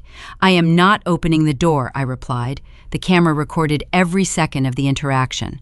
The red indicator light pulsed on my screen, signaling that the footage was streaming directly to my secure cloud server.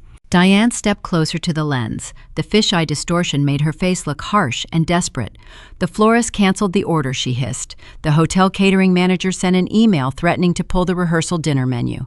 Liam's mother is asking why the premium bar is suddenly unconfirmed. You need to log into your accounts and restore the payments. We are running out of time." I watched her through the digital glass. I remembered being 12 years old, watching her empty my ceramic piggy bank to pay for Madison's expensive gymnastics lessons. I remembered her telling me that a good sister always sacrifices for the younger sibling. She had trained me to be a financial donor, and she was furious that the donor had suddenly revoked consent. "I will not restore the payments," I stated. "You and Madison are responsible for your own debts." Diane let out a harsh, bitter laugh. It echoed down the empty corridor. "Debts. You think this is just about a party. You are humiliating your sister in front of her future in-laws. Liam is a prominent developer. His family expects a certain level of sophistication. If those vendors do not show up tomorrow, the wedding is ruined." I stared at the screen. The hypocrisy was breathtaking. She was lecturing me about sophistication while she stood in a hallway begging for stolen funds. "I think the wedding was ruined the day you walked into the shipping store," I said. The silence that followed was profound. Diane stopped moving. Her shoulders went rigid. The frantic energy drained out of her posture, replaced by a cold, calculating stillness. She looked around the empty hallway to ensure none of my neighbors were listening. She leaned her face inches from the doorbell camera. "What are you talking about?" she whispered. I did not raise my voice. I delivered the facts with the sterile precision of an auditor presenting a final report. "I know about the Denver property, Mom. I pulled the county records. I saw the quitclaim deed. I saw my forged signature. I also spoke to Todd. He showed me the notary logbook. He described the older woman in the silver coat who presented a fake state identification card." Diane closed her eyes. Her chest rose and fell in a slow, ragged rhythm. She did not gasp. She did not deny the accusation. The silence stretched for 10 long seconds. I watched the woman who raised me process the collapse of her secret scheme. When she finally opened her eyes, the loving mother facade vanished entirely. The mask fell, revealing the ruthless enabler hiding underneath. She did not offer an apology. She offered a justification. "You make a 6-figure salary, Agnes," she said. Her tone was flat, devoid of any maternal warmth. "You sit in a safe office all day analyzing spreadsheets. You own a secure apartment. You have everything you need. Madison does not have your skills. Her boutique failed. She was drowning. She was drowning because she refused to work," I corrected her. Diane ignored me. "She needed a dowry," my mother continued, her voice gaining strength. "Men like Liam do not marry bankrupt women. His family expects his bride to bring equity into the union. Madison needed a tangible asset to secure the relationship. The house was just sitting there in your name. We did what we had to do. Family shares its resources. A sharp chill traveled down my spine. She called it a dowry. She had orchestrated a federal crime, committed identity theft, and risked my entire financial future, all because she believed Madison was entitled to my wealth as a bargaining chip. Diane viewed my assets as community property. I tapped the screen, ensuring the recording icon was still pulsing red. The microphone captured every single syllable. "You committed a felony to buy her a husband," I said. "You secured a commercial business loan using my stolen house as collateral. When Liam finds out the foundation of his new business is a forged document, he will cancel the wedding himself." Diane's face contorted with intense fury. She gripped the edges of the doorbell casing. "Liam will never find out," she spat. "You are going to keep your mouth shut. You are going to restore the vendor payments. If you drive up to Aspen and ruin this weekend, I will erase you from this family. Do you hear me? I will tell all our relatives you are a jealous, bitter liar. You will never be invited to another holiday dinner. You will die alone in this sterile box of an apartment." The threat hung in the digital space between us. A few weeks ago, the thought of losing my extended family would have caused me severe anxiety. I had spent my entire life craving their approval. I had funded their lives just to secure a seat at their table. But watching her sneer into the camera, I realized the seat at that table was an illusion. I was never a valued daughter. I was a resource. "The family died the day you forged my name," I replied calmly. I reached out and pressed the disconnect button. The live video feed snapped to black. I stood in the silence of my bedroom. My pulse remained steady. I opened the security application archive. I located the video file labeled "Front Door Thursday, 1:14 p.m. I downloaded the high-definition footage directly to my encrypted cloud server. Diane had just provided a flawless, voluntary confession to a federal crime on a recorded line. I forwarded a copy of the video file to Jessica, my civil attorney. I picked up the thick cream envelope sitting on my nightstand. The notice of absolute title, the forged deed, the commercial loan papers, and the text message confession were safely tucked inside. Now I possessed the video evidence to destroy any remaining doubt. I zipped my overnight bag shut. The Aspen wedding was 48 hours away. Madison and Diane still believed they could intimidate me into silence. They thought their threats held power. They did not understand that I was driving up that mountain to deliver a legal execution. I grabbed my car keys and walked out of the apartment, leaving my mother's empty threats behind me. The bridal suite was waiting, and I intended to offer my sister one final chance to tell the truth before I handed the envelope to the groom. The drive up the mountain highway took 3 hours. Snow-capped peaks framed my windshield against a crisp blue sky. 10 years ago, I used to drive this exact route during the winter holidays. I would pack my small car with skiing equipment and treat my younger sister to weekend trips because I wanted her to experience a beautiful life. I spent my 20s trying to be the perfect older sibling. I thought generosity would build a strong family bond. I did not realize my generosity was simply teaching a parasite how to feed. I pulled into the circular driveway of the luxury Aspen resort. Valet attendants rushed to open my car doors. The crisp, high-altitude air hit my face as I walked up the stone steps. The lobby bustled with guests wearing expensive winter fashion. I bypassed the front desk and headed straight for the elevators. I knew the floor plan because I had paid the initial deposit for the bridal suite. Room 402 sat at the end of a long carpeted hallway. The heavy mahogany door was cracked open an inch. The sounds of chaotic celebration drifted out into the corridor. Hairdryers roared, pop music played from a portable speaker, the clinking of crystal glasses echoed over high-pitched laughter. I pushed the door open and stepped inside. The bridal suite was a hurricane of scattered cosmetics and discarded garment bags. 5 bridesmaids fluttered around the living area wearing matching pink silk robes. A professional stylist stood behind Madison, running a heated curling iron through her blonde hair. My sister sat in a tall leather chair, facing a lighted vanity mirror. Diane hovered near the window, holding a flute of orange juice and champagne. My mother spotted me first. Her manicured hand jerked. The crystal flute tilted, spilling a few drops of pale yellow liquid onto the plush rug. The color vanished from her cheeks. Madison caught my reflection in her brightly lit mirror. The bride stiffened. The cheerful energy drained out of her posture. She raised a shaking hand and waved the hairstylist away. "Turn the music off," Madison commanded. One of the bridesmaids scrambled to silence the portable speaker. The sudden quiet in the hotel room felt suffocating. 7 pairs of eyes stared at my dark wool dress. I did not belong in this pastel fantasy. I stood near the entryway, clutching my leather purse. The thick cream envelope rested heavy inside my inner coat pocket. "Everyone except my mother and the bride needs to leave this room right now," I said. My voice did not shake. The bridesmaids exchanged confused glances. The makeup artist nervously gathered her expensive brushes. Diane stepped forward, attempting to reclaim her territory. She puffed out her chest, trying to project authority. "Nobody is leaving," Mom announced loudly. "Agnes, you are not welcome here. We told you what would happen if you tried to ruin this morning. I will call security and have you escorted off the property." I looked at Diane. I thought about the security camera footage saved on my secure cloud server. I thought about the video where she proudly confessed to faking my identity to secure a fraudulent dowry. "If you call security, I will ask the responding officers to run a background check on the fake identification card you used at the suburban shipping store," I replied. I kept my tone conversational. "I will show them the recorded video from my front porch. Do you want your friends to watch the police place you in handcuffs before the ceremony begins?" Diane snapped her mouth shut. The threat of public humiliation paralyzed her. She turned her head and gave a sharp nod to the bridal party.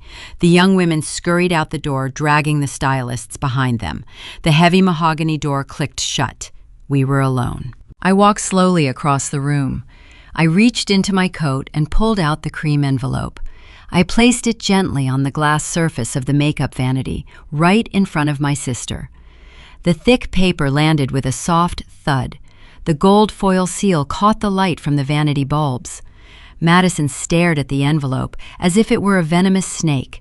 Her chest rose and fell in quick, shallow breaths.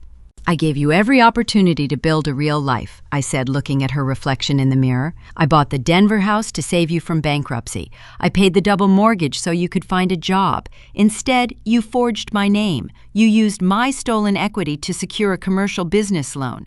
You built an entire fake identity to trap a wealthy developer." Madison squeezed her eyes shut. Tears began to leak through her expensive mascara. She leaned forward, resting her forehead against her hands. She deployed the fragile victim routine she had practiced since childhood. "I am so sorry, Agnes," she whimpered. The sound was pathetic and small. "I was just so scared Liam would leave me if he knew I was broke. His family is so intimidating. I panicked. Mom told me the house transfer was a temporary solution. We were going to figure out a way to pay you back after the honeymoon. Please do not destroy my wedding. I love him." 10 years ago, those tears would have shattered my resolve. I would have wrapped my arms around her and promised to fix the mess. But forensic accountants do not audit tears. We audit evidence. And the evidence proved her remorse was just another calculated performance. I tapped my index finger against the envelope. "This packet contains the authenticated notary ledger I explained. It contains the printed county records proving the deed is a forgery. It contains the commercial loan documents tying your name and Liam's name to a federal crime. It also contains the text message you sent me confirming you orchestrated the transfer behind my back to prevent your fiancé from asking questions." Madison stopped crying. She lifted her head. The tears were gone, replaced by a cold, blank stare. "I am offering you one final chance to handle this with dignity," I continued. "You have exactly 60 minutes before the guests take their seats. You are going to take this envelope. You are going to walk down the hall and find Liam. You are going to confess everything. You will tell him the house is stolen. You will tell him the collateral loan is fraudulent." Diane gasped, stepping forward. "You cannot force her to do that. It will ruin the marriage." I ignored my mother, keeping my focus locked on the bride. "If you confess to him right now, I will call my civil attorney, I promised. We will untangle the bank fraud quietly. I will sign whatever paperwork is necessary to dissolve the limited liability company without triggering a police investigation. You will lose the wedding and you will lose the groom, but you will not go to federal prison." I offered her a lifeline. I gave her a path to redemption that spared her a criminal record. It was an act of grace she did not deserve. I needed to know if any shred of human decency remained inside my sister. I needed to see if she possessed the courage to face her own actions. Madison stared at the reflection of the envelope. She looked at my face in the mirror. Then a slow, chilling transformation occurred. The frightened bride vanished. The mask dissolved completely. Madison let out a sharp, cruel laugh. She turned her chair around to face me directly. Her blue eyes were hard and flat. The sweet, innocent sibling I had tried to protect my entire life did not exist. The woman sitting in front of me was a predator who felt no remorse for draining her host.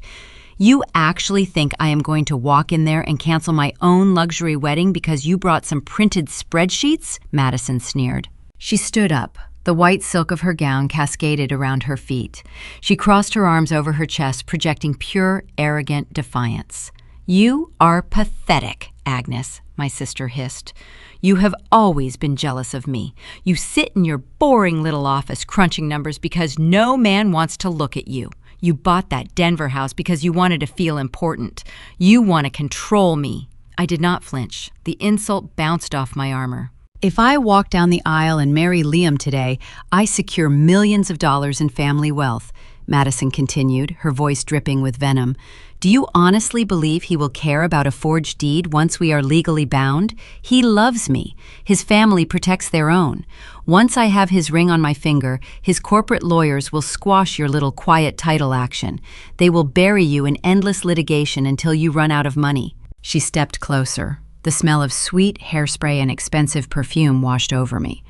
"Go ahead and try to show him that envelope," Madison taunted. "Do you know what I will tell him? I will cry. I will tell him my older sister has always been obsessed with my success. I will tell him you have a sick, twisted crush on him. I will say you fabricated those documents because you are a lonely, bitter spinster trying to steal your younger sister's husband." Diane nodded in agreement, standing firmly behind the bride. "We will all back her up," Mom added. "We will tell Liam you are having a mental breakdown. We will say you have a history of delusions. Who do you think a wealthy groom is going to believe? The beautiful woman he loves, or the crazy sister trying to ruin a celebration?" The threat hung in the stifling air of the bridal suite. They thought their manipulation was a superpower. They believed their ability to cry on command and spin emotional lies could defeat any legal document. Madison was supremely confident that Liam viewed the world through the same toxic lens she used. She thought her beauty granted her permanent immunity from the truth. I looked at my sister. I did not feel anger. I felt profound pity. She was standing on the deck of a sinking ship, bragging about the quality of the wood. I reached out and picked the cream envelope up from the vanity. "I offered you a quiet exit," I said, sliding the thick paper back into my coat pocket. "I offered you a chance to walk away without handcuffs."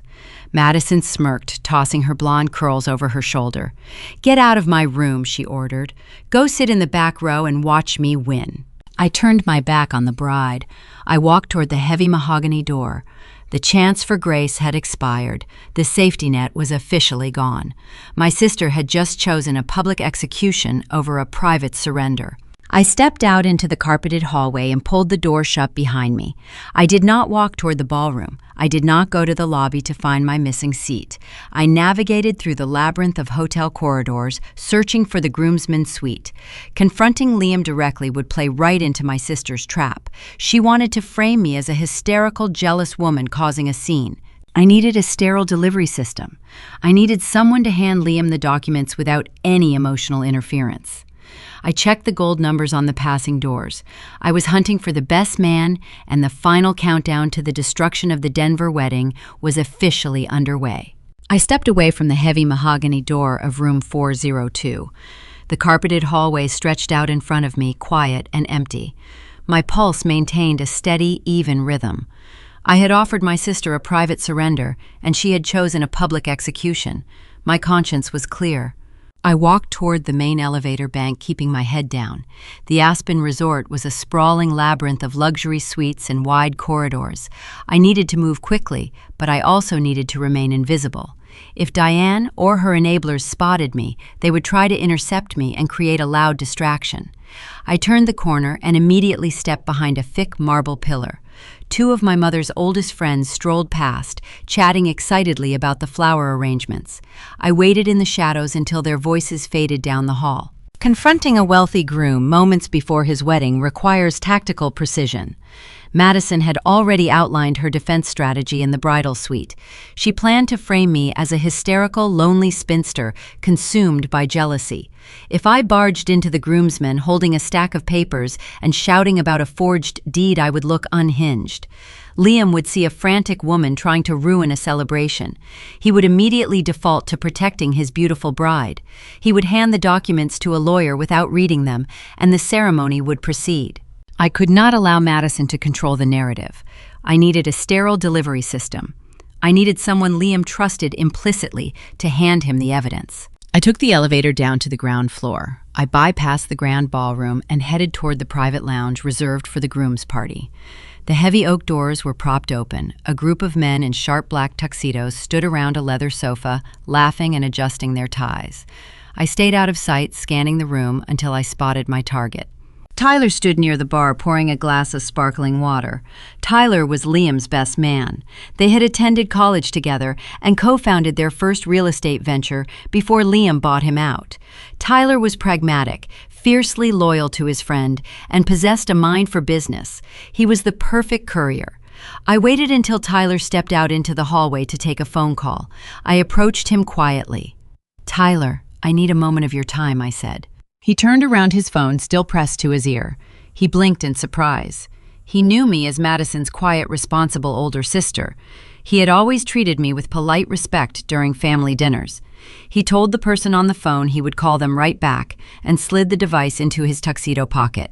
"Agnes," he said with a warm smile, "you look very serious. Is everything all right with the bride?" "Everything is fine in the bridal suite," I replied, keeping my tone professional and calm. "But I need you to do a very important favor for Liam." I reached into my wool coat and withdrew the thick cream envelope. The gold foil seal caught the light from the hallway sconces. I held it out to him. Tyler looked down at the heavy packet, his smile faltering slightly. "What is this?" he asked, hesitating before taking it from my hand. "It is a legal portfolio containing critical financial disclosures regarding the Denver property," I explained. "Liam's name is currently attached to a commercial loan secured by a fraudulent asset. He needs to review these documents immediately." Tyler frowned, his protective instincts kicking in. "Agnes, the ceremony starts in 30 minutes. Can this not wait until next week? They are about to sign the marriage license." "That is exactly why it cannot wait," I told him, looking directly into his eyes. I did not raise my voice. I did not shed a tear. I projected the cold, undeniable authority of a senior auditor presenting a disastrous finding. Tyler was a businessman. He understood the severity of financial discrepancies. He searched my face for any sign of hysteria or sibling malice. He found nothing but grim certainty. "I need you to hand this envelope directly to Liam," I instructed. "Do not give it to him in front of the other groomsmen. Do not let Diane or Madison see it. Give it to him in private right before the officiant brings out the state marriage license for signatures." Tyler took the envelope. The weight of the thick paper settled into his palm. He looked at the front. I had written a single instruction across the cream paper in bold black ink. "Please read before signing the marriage license." "What is inside this?" Tyler asked, his voice dropping to a serious whisper. The envelope contained the entire anatomy of a felony. It held the formal notice of absolute title, drafted by my civil attorney. It held the printed county records proving the quitclaim deed was a forgery. It held the commercial loan paperwork, linking Liam's new business to my stolen house. It held the authenticated photocopy of the notary ledger, proving Diane presented a fake identification card. Most importantly, it held the printed text message where Madison explicitly confessed to orchestrating the entire crime just to prevent Liam from asking questions. "It is the truth," I told the best man. "Liam is a developer. He knows how to read property records. Let him look at the documents and make his own decision. If he reads that envelope and still wants to walk down the aisle, I will never speak of this again. But he deserves the chance to see it before he signs a legally binding contract with my sister." Tyler nodded slowly. He did not ask any more questions. The gravity of the situation had registered. He slipped the thick envelope into the inner pocket of his tuxedo jacket. "I will make sure he gets it," Tyler promised. I thanked him and walked away. I did not look back. The trap was officially out of my hands. The bomb had been planted and the timer was ticking down to 0. I navigated back through the sprawling resort, letting the ambient noise of the gathering guests wash over me. The string quartet began playing in the main courtyard. Ushers in dark suits started directing family members toward the outdoor seating area. I did not follow the crowd outside. I knew my name was not on the reserved seating chart. Madison had planned to humiliate me by forcing me to sit in the back row with distant relatives. She wanted me to watch her secure her wealthy future while I faded into the background. She thought stripping away my status would break my spirit. She did not realize I had already rewritten the ending of her fairy tale. I walked toward the grand lobby. The air smelled heavily of expensive orchids and roasted catering. Waiters hurried past, carrying silver trays of champagne glasses. The hotel staff prepared for the lavish reception, entirely unaware that the financial foundation funding the party had just evaporated. I found a quiet spot near the grand staircase, leaning against the cold marble railing. I checked my watch. The ceremony was supposed to begin in 15 minutes. Madison would be putting on her veil. Diane would be practicing her proud mother smile. Liam would be standing in a private room with his best man, preparing to sign the government forms that would bind his life to a fraudster. Then Tyler would hand him the envelope. Liam would open the gold seal. He would pull out the stack of papers. He would see the forged deed. He would read the text message confession. The illusion Madison had spent 2 years building would shatter in a matter of seconds. I stood in the lobby and waited. I was about to intercept my mother and my sister near the seating chart. I was about to withdraw the $25,000 venue payment in front of the wedding planner. The timelines were converging perfectly. The emotional manipulation was about to collide head-on with the undeniable paper trail. The string quartet hit a high, triumphant note outside. The guests fell silent. The wedding had officially commenced. I closed my eyes, listening to the music, knowing the real show was about to happen, right here in the hallway. The groom was currently reading his own financial autopsy, and the explosion was only moments away. The string quartet music drifted from the outdoor courtyard, filtering through the thick glass windows of the resort lobby. The melody was supposed to signal the beginning of a lifelong union. Instead, it provided the soundtrack for an impending demolition.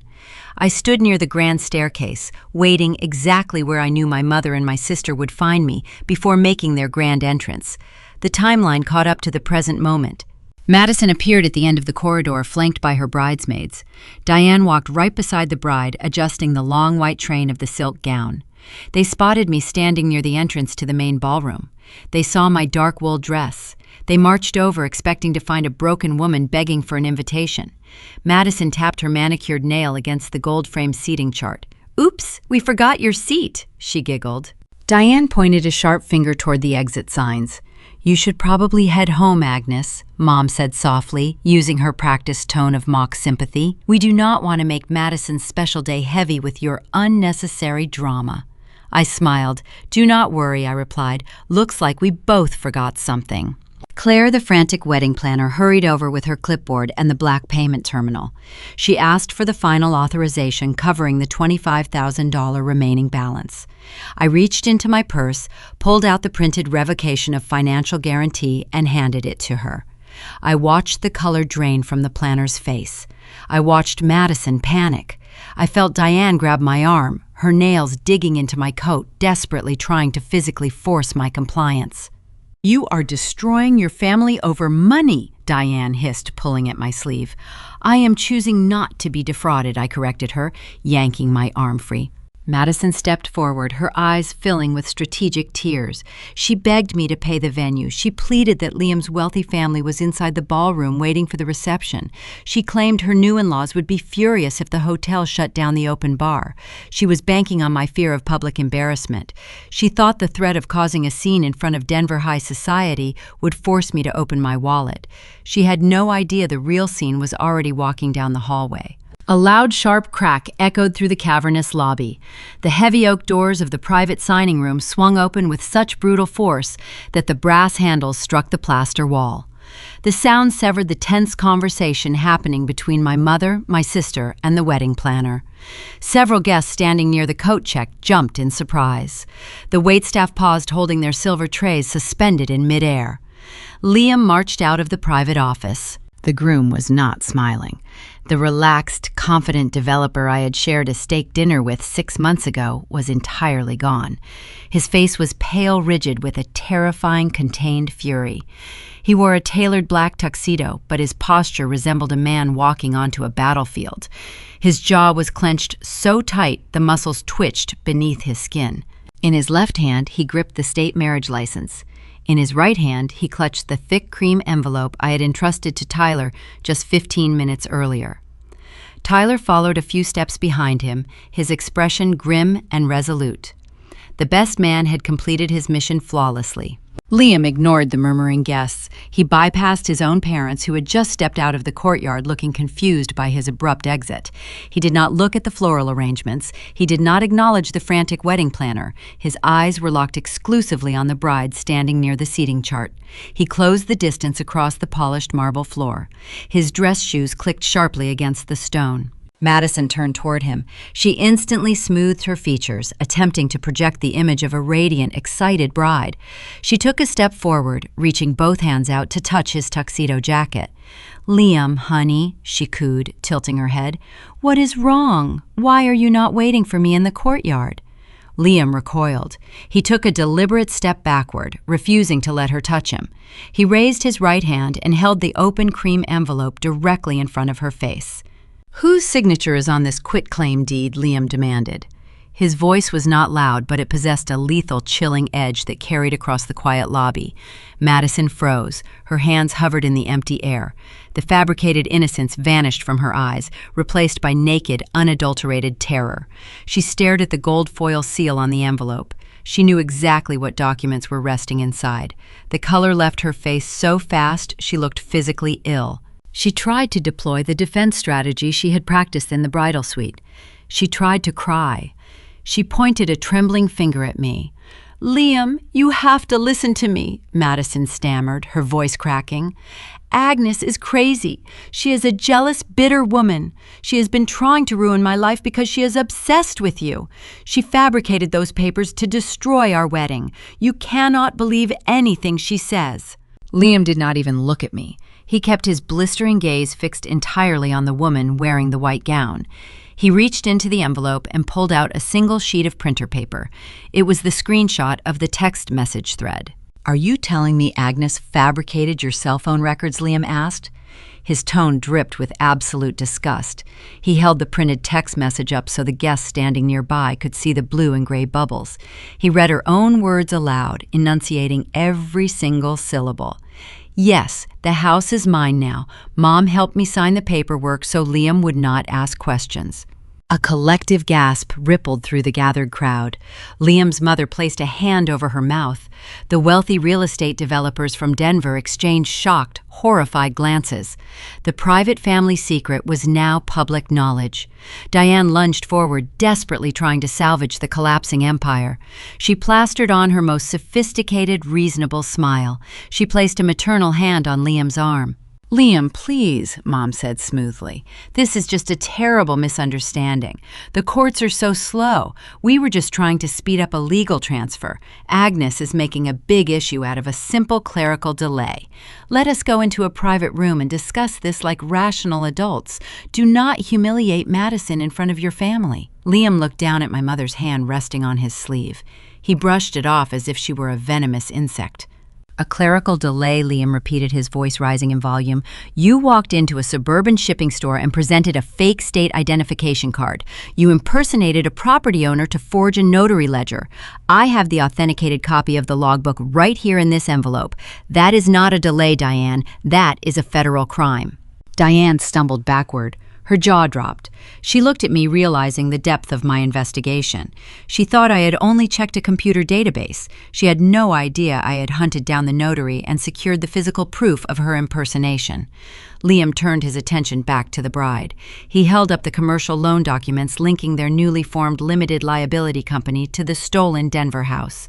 "You used a fraudulent asset to secure our joint business loan," Liam stated, his voice trembling with a mixture of rage and betrayal. You tied my name and my company to a stolen piece of real estate. If the bank audits that paperwork tomorrow, I lose my development firm. I lose my investor capital. You did not just lie to me about your boutique failing. You tried to drag me into a federal banking fraud investigation to buy yourself a premium open bar. Madison stood completely paralyzed. The gaslighting tactics were useless. She could not cry her way out of the commercial loan documents. She could not bat her eyelashes and erase the text message confession. The paper trail had cornered her in a public space with no remaining exits. Liam held up the state marriage license. He looked at the blank signature line at the bottom of the government form. He looked at the woman he had almost tied his life to. Then, with a slow, deliberate motion, he ripped the marriage license in half. He placed the torn pieces onto a silver catering tray held by a stunned waiter. "The ceremony is over," Liam announced to the silent lobby. The groom turned his back on the bride. He walked toward his parents, instructing his best man to gather their belongings. The ultimate catharsis washed over me. I watched the facts destroy the manipulation in real time. But the destruction was not finished. The immediate financial consequences of this public execution were about to crash down on Diane and Madison, and the hotel management was waiting for their money. The pieces of the torn state marriage license fluttered down onto the silver catering tray. The lobby of the Aspen Resort plunged into a deafening silence. Wealthy guests, dressed in designer gowns and tailored suits, stared at the shredded paper. The illusion of a perfect mountain wedding evaporated instantly. Liam did not scream. He did not curse or throw a childish tantrum. He reacted with the clinical precision of a seasoned real estate developer terminating a toxic contract. He smoothed the lapels of his tuxedo jacket and turned toward the crowd. He scanned the faces of his invited family members and business associates until he found the person he needed. Thomas Liam called out. His voice carried authority and grim determination. A tall man with silver hair stepped out from the group of Denver developers. Thomas was the lead corporate attorney for Liam's development firm. He had attended the ceremony as an honored guest, expecting to celebrate a union. Instead, he was being summoned for an emergency legal consultation in the middle of a hotel corridor. Liam handed the thick cream envelope directly to his lawyer. "I need you to contact the commercial bank first thing Monday morning," the groom instructed. He spoke loudly enough for Madison and Diane to hear every devastating word. "You need to inform the loan officers that the Denver property used as collateral for our new limited liability company is a stolen asset. The quitclaim deed is a certified forgery. My signature on that promissory note was obtained through criminal misrepresentation. We are filing fraud charges against Madison immediately to protect my firm from federal liability." Thomas took the envelope. He glanced at the terrified bride, then nodded grimly. "I will draft the injunction tonight," the attorney replied. "We will freeze the business accounts before the bank opens." Liam nodded. He turned his attention to Claire, the frantic wedding planner, who was still clutching her black payment terminal. "Cancel the reception," Liam commanded. "I am officially revoking my financial authorization for this event. Do not charge my credit card for the catering, the premium bar, or the ballroom rental. I am no longer a participating party in this venue agreement. My best man will collect my personal belongings from the suite." Claire blinked, her professional composure entirely shattered. She looked at the torn marriage license on the silver tray, then jotted a frantic note on her clipboard. Liam did not look at Madison again. He did not offer her a chance to explain or beg for forgiveness. He treated her like a hostile liability. He buttoned his jacket and turned his back on the woman he had loved and walked toward the revolving glass doors. His parents and his groomsmen followed right behind him, forming a protective wall that prevented anyone from intercepting his exit. Madison watched her wealthy future march out of the hotel. Her knees buckled. The bride collapsed onto the floral carpet. Her expensive white silk gown pooled around her legs like a deflated parachute.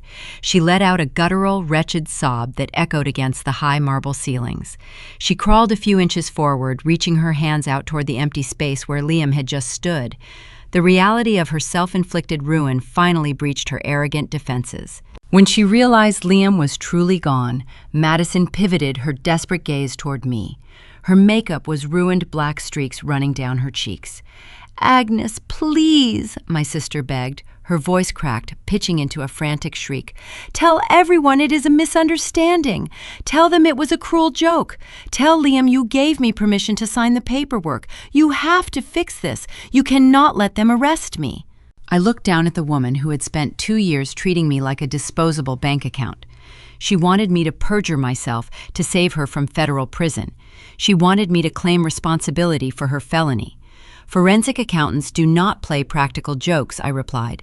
My tone remained flat and uncompromising. "And I do not confess to crimes I did not commit.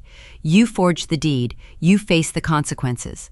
Diane dropped to her knees beside her youngest daughter. My mother wrapped her arms around the sobbing bride, glaring up at me with sheer, unfiltered hatred. "You are a monster," Diane hissed. "You planned this entire spectacle just to humiliate us. You destroyed your own family. You destroyed the family when you walked into that suburban shipping store with a fake identification card." I corrected her. "I simply delivered the receipt." The sound of heavy dress shoes approaching interrupted our final exchange. The general manager of the Aspen Resort stepped into the circle. He was a tall, imposing man wearing a dark tailored suit. He did not possess Claire's polite hospitality demeanor. He carried the stern authority of a corporate executive protecting his bottom line. 2 hotel security guards flanked him, standing with their hands clasped behind their backs. "Excuse me," the manager said. His voice was polite but carried a rigid, demanding edge. "I have just been informed that both Mr. Liam and Ms. Agnes have formally revoked their financial guarantees for this weekend. The open bar has been suspended. The kitchen staff has halted the dinner service." Diane scrambled to her feet, pulling Madison up with her. "We are experiencing a private family emergency," Mom stammered, attempting to regain her sophisticated facade. "We will handle the logistics later. Please give us some privacy." "The resort is not a charity," the manager stated bluntly. He tapped his index finger against the clipboard he had taken from Claire. "The venue contract clearly lists Diane and Madison as the primary contracting parties. The remaining balance for the ballroom, the custom floral arrangements, and the prepared catering totals $25,000. Since the primary credit cards have been declined or revoked, I require an immediate alternative form of payment." Diane swallowed hard. The color drained from her face. She tightened her grip on her designer handbag. "I do not have that kind of money on me right now," she admitted quietly. "We can arrange a payment plan next week." The manager shook his head. "Hotel policy requires all venue balances to be settled before the event begins," he explained. "The food has already been prepared. The staff has already been deployed. If you cannot provide a valid credit card or a certified check this very minute, I will be forced to contact the local authorities and file charges for defrauding an innkeeper." The threat of police intervention struck Diane like a physical blow. Defrauding a luxury resort is a serious criminal offense in Colorado. If the authorities arrived, they would run her name. They might discover the pending fraud investigation regarding the forged notary stamp. My mother was trapped in a financial vice of her own making. Diane turned toward me. The arrogant dictator vanished, replaced by a desperate, panicking old woman. "Agnes, you have to pay this," Diane ordered. Her voice shook with naked fear. "You cannot let them arrest us in front of all these people. Swipe your card. I promise we will pay you back every single cent. Just get us out of this lobby." I looked at the woman who had spent 30 years teaching me that my only value was my wallet. I looked at the sister who had attempted to steal my $2 million home. They were surrounded by whispering guests, cornered by hotel security, and legally exposed to multiple felony charges. They had built an entire empire on lies, and they expected me to write a check to stop the building from burning down? I reached into my coat pocket. Diane let out a loud sigh of relief, assuming I was retrieving my credit card. She thought the lifelong conditioning had finally kicked in. She thought I was reverting to my role as the silent, obedient savior. I did not pull out my wallet. I pulled out my leather driving gloves. "I told you yesterday," I said, pulling the dark leather over my fingers. "You and Madison are responsible for your own debts. The bank is officially closed." I turned my back on them. Agnes Diane screamed, "You come back here right now! You cannot leave us like this!" I did not stop walking. I navigated through the crowd of stunned wedding guests. I pushed open the heavy brass doors of the resort and stepped out into the crisp Colorado air. The winter sun hung low over the snow-capped mountain peaks. The cold breeze hit my face, washing away the suffocating smell of expensive orchids and desperation. The valet brought my practical sedan around to the circular driveway. I tipped the driver, climbed into the warm interior, and put the vehicle in drive. I merged onto the mountain highway, heading back down toward Denver. I left my mother and my sister trapped in the lobby, surrounded by the wreckage of their own arrogant greed. The trap had executed flawlessly, and the final accounting of their crimes was only just beginning. Weeks pass after the disastrous Aspen wedding, and the mountain snow steadily melts into the warm Colorado spring. The legal fallout hits my family like a freight train, dismantling the fragile empire of lies my sister and mother spent years constructing. Liam follows through on his absolute rejection of the fraud with ruthless corporate efficiency. His lead attorney, Thomas, formally files a comprehensive civil lawsuit against Madison for financial misrepresentation, fraudulent inducement, and breach of contract regarding their joint limited liability company and the commercial loan. The commercial bank acts swiftly, freezing all assets tied to the business entity and launching a deep forensic audit into the origins of the promissory note. Liam cuts all ties with my sister, ensuring his professional reputation remains shielded from the wreckage. Back in Denver, my civil attorney, Jessica, wastes no time advancing the criminal dimensions of the case. She formally submits our master evidence folder directly to the district attorney's office. The packet contains the original warranty deed, the forged quitclaim deed, the authenticated photocopy of Todd's notary logbook, the text message confession where Madison explicitly admits to the scheme, and the high-definition ring camera footage of Diane confessing on my front porch. The evidence is airtight, leaving zero room for legal ambiguity or clever defense arguments. The district attorney reviews the file and authorizes immediate arrest warrants for both women. Madison is picked up by local authorities while sitting in a coffee shop downtown, facing multiple felony counts of title fraud, identity theft, and attempted bank fraud. 2 days later, law enforcement officers arrive at Diane's home, placing handcuffs on my mother and charging her with felony complicity, conspiracy, and perjury for impersonating me at the suburban shipping store and presenting a fraudulent state identification card to a licensed notary public. The stark reality of the criminal justice system shatters their arrogant belief in their own invincibility. The high society life Madison fought so desperately to enter vanishes overnight. Without Liam's financial backing, without my silent payroll subsidies, and without any legitimate source of income, my sister's credit score plummets into the low 400s. She loses her lease on her luxury rental property. Every designer handbag, expensive winter coat, and piece of high-end jewelry she accumulated is seized or liquidated by creditors to satisfy a fraction of her mounting legal debts. She is left completely bankrupt, holding nothing more than the clothes on her back. With nowhere else to turn, she packs her remaining belongings into the exact same oversized pink suitcase she carried years ago and moves back into Diane's cramped, outdated suburban apartment. Diane's golden retirement plan dissolves into complete chaos.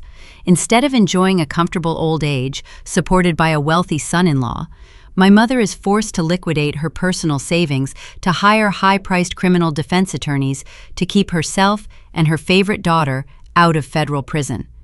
The cramped apartment becomes a pressure cooker of constant bickering, mutual blame, and the bitter daily reality of their self-inflicted ruin. They wanted a life of luxury without doing the work, and they earned a permanent criminal record instead. About a month after the wedding implosion, a thick envelope arrives at my office building. Inside rests a brief professional note written on heavy cardstock. It is from Liam. He thanks me for stepping forward with the undeniable facts before he signed a legally binding marriage license in Aspen. He acknowledges that my intervention saved him from a catastrophic financial and legal disaster. He wishes me well and notes that he has permanently dissolved his old business ventures and moved out of state, leaving the betrayal completely behind him. I fold the note, place it neatly inside my desk drawer, and feel a profound, steady sense of closure. My corporate firm completes its quarterly audit cycle shortly after, and my performance review yields a substantial quarterly bonus. Instead of funneling those funds into emergency bailouts or ungrateful relatives, I use the money to completely redecorate my Denver home. I visit a local furniture boutique and purchase a solid oak dining table, comfortable chairs, and warm, tasteful decor that reflects my own style rather than anyone else's expectations. On a warm Friday evening, I host a peaceful dinner party in my new dining room. Elena, Jessica, and a few close trusted friends gather around the table. The air fills with authentic laughter, the rich smell of roasted garlic and fresh basil, and genuine mutual respect. Nobody at this table is keeping score. Nobody is hiding secret debts or plotting financial extractions. Every person sitting in these chairs earned their place through loyalty, honesty, and mutual care. Looking around that room, a powerful truth settles into my chest. Setting strict financial boundaries is not an act of cruelty. It is an act of profound self-preservation. Blood does not entitle anyone to your hard-earned peace, and a solid paper trail is the ultimate defense against family toxicity. You do not have to finance your own mistreatment just to keep the peace. You have every right to protect the resources you worked so hard to accumulate, and you are allowed to walk away from anyone who views your kindness as a weakness.